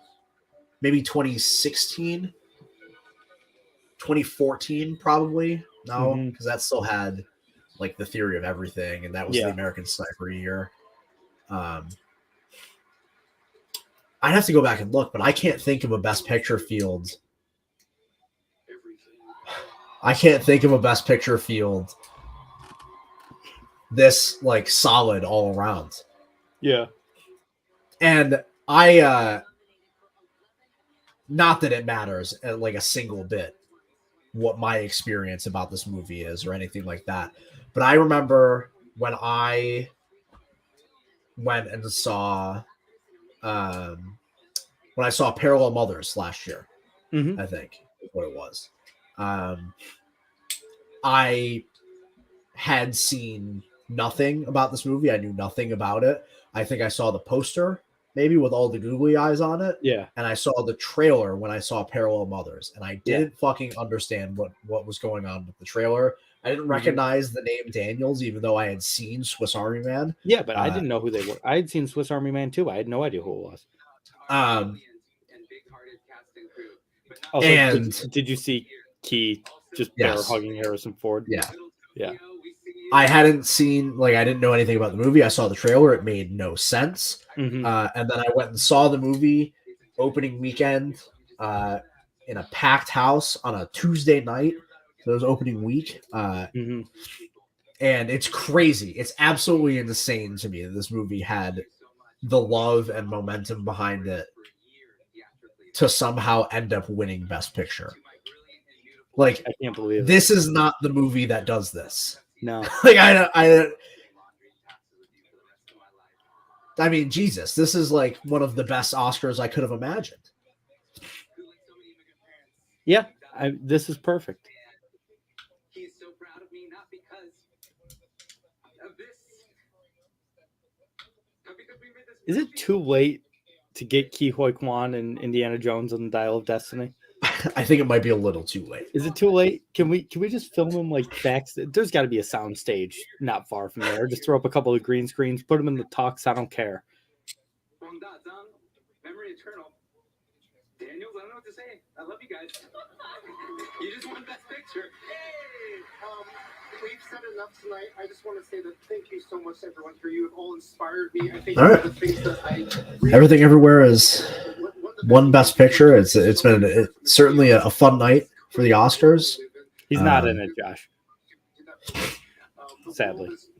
Like I said, it's been a great year for movies this past year, and a great year in the Oscars. Like that, like I said, these things don't really tend to line up very often and very well and as thoroughly as they did this year. But here they are, and I hope that kind of thing continues, right? Like the like this changing of the tide in Oscar voting, right? And the way that films are represented and what films get represented and whatnot. Like, again, last year, I mean, fucking Coda is not the movie that wins Best Picture. Like, unless there's like real passion and love behind it. And that stuff is awesome. And I hope it continues in the future, right? Like, this is, remember what I was talking to you about, Mark, earlier about this? I mean, we said it on the stream about the Oscars having integrity. Like, that's reflecting the future and present of movie making and real passion for film is all that it's about. You know, it's funny. You say Coda isn't the movie that wins Best Picture. And this is going to be a very strange comparison I make. Coda isn't the movie that wins Best Picture, especially in the year where, like, The Power of the Dog and King Richard exist. Yeah. But, you know, like I said, this is going to sound like a strange comparison, and I'll explain it shortly after. Coda winning was sort of like The Artist winning. Yeah, but The Artist isn't good. Well, hear me out. the silent black and white movie in 2012 is not the movie that wins Best Picture. You shouldn't think. You should think that, they look at it as more of like a, okay, we'll see. But it's like that in terms of that's not the movie that wins Best Picture given the context. But it's the opposite in terms of Coda absolutely deserved to win Best Picture and the artist shouldn't have been nominated. Yeah, I mean, I think the artist was like really baity about in that way. Like it's a movie about the silent era that's also a silent film, and it's in black and white, and they did all the silent role things. When it won, it didn't even feel like it should have. Like it. I mean, it didn't feel like the movie that wins because that it was felt so obvious, though. Wasn't that was up against Moneyball and a couple other big ones? I'd have to look. I don't remember. Yeah, it was 2011, whatever or the 2012 Oscars. The movie came out in 2011. But it just, Moneyball felt like the type of movie that wins, the biopic about the, I guess, but I would say, true story written by Aaron Sorkin. It's got all this, the big names involved in it, and it just sort of fell by the wayside for this silent movie starring a French guy that no one really cares about. And Coda should have won, and the artist shouldn't have. But I'm glad we're starting to get rid of that idea that's like, yeah, these are the Best Picture winning movies, and because they were the same for so long. Best Picture. This is what I was talking about earlier with Moonlight, like, or with since Moonlight, I should say, with the exception of Green Book, like your typical Oscar bait doesn't cut it anymore. But that's not what the Oscars are stumbling over themselves to give awards to anymore. And last year, like, a movie like King Richard was that movie. I think The Power of the Dog was still a little bit too subversive to really qualify in that Oscar bait category. I didn't really think it was all that baity, but like this year, no, I didn't. All Quiet and The Fabelmans are those movies. By the way, I just turned on the Mexico Team USA game. Joey Meneses is still the best hitter in baseball. That's on FS1. FS1. Oh my God! I'll spoil it for you. It's 7-1. I just turned it over. Joey Meneses just hit his second home run of the game in the 4th inning. God damn it! Shut up. Yes, Josh. Needed some tennis in this. But yeah, I didn't think what I was going to ask. Tim says, let's go Joey Meneses. Red Wings legend, Joey Meneses, by the way. 5 years ago, and I don't want to go back too far, so I'll just say 5 years ago. All Quiet wins, right? Give me 1 second. Well, because that was in the run of Dunkirk in 1917. Like, I'm thinking, like, in that... Because 1917 but neither of those won Best Picture anyways. Dunkirk didn't win? I thought Dunkirk won. No. Dunkirk lose to? The Shape of Water won that year. Oh, that's right, yeah. So, I don't know. And the Shape of Water... Actually, this is kind of a similar race, given the involvement of, like, a Martin McDonagh movie in there. Yeah, so I don't know. Yeah. Probably not. Again, All Quiet is a tough case to call too, because if it's 10 years ago, it doesn't win, not because it's not Oscar bait, but because it's not in English. Yeah. Like that's why I said 5. Like, it's starting to get a little more progressive, but also you get the 5 years ago, I don't think a war movie in German wins, because it took something truly unique and original in Parasite to break that kind of a barrier. Like, I don't think a German adaptation of a beloved novel whose first adaptation also won Best Picture probably. Obviously, we didn't see it this time, but do I know if All Quiet was the runner-up? It probably was. I mean, it won a few techs. Like, I'd say it probably finished second, So I don't know, but I think I'm gonna watch Parasite tonight. Yeah. Also, good. No, Josh, it's all in German. Yeah, there's a little bit in French. Oh yeah, there's a little bit of French, but mainly in German. Yeah. Also, proud of us for not mentioning Parasite until the very end of the stream. Yeah. Because of we Asian people? Is that why? No, I'm just saying, knowing me and oh yeah, Parasite also not in English. Yeah. Knowing me and you, the fact that it took us 3 hours and 40 minutes to mention Parasite is impressive. On an Oscars stream, especially when we were talking about the changing tides in the Oscars. Yeah. Like Parasite is such a big moment for that. Yeah. As well, because not only was it international and all of the things around that, but it also beat the big one take war movie. I love Parasite so much. I'm gonna watch Parasite tonight. It's funny. I have the Criterion Blu-ray, and I've never watched the Criterion Blu-ray. I've seen Parasite 3 times, and I saw it. All 3 of those were before I got the Blu-ray. So I think it's time to pop that baby in tonight. All right, and I think that also means that it's time for us to get out of here. So, a couple things before we head out. Like I said, be on the lookout on this channel for the content coming up in the next couple weeks. NCAA, Hot Stove Madness, MLB season preview. Yep. Make sure to follow us on Twitter at Hot Stove Pod. That's at Hot Stove Pod on Twitter. Here on the YouTube channel, make sure to subscribe to the channel, like the video. No Jesse tonight. That does make me sad. I'm very sad. Comment on the video and hit the notification bell as well, so you know when we put new shit out. Listen to Outside the Box Score every Saturday at 11 a.m. on the Score 1260. Shout out. I should have mentioned it probably before the 3 hour and 40-minute mark, but it's fine. Hey, here we are. I had like 150 viewers on Twitter this week. Nice. So, yeah. Nice. So listen to that.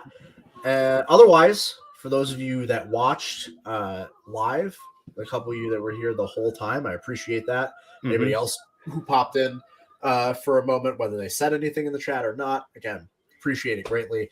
And that'll do it for this Oscars live stream. And we will see you next time. Peace.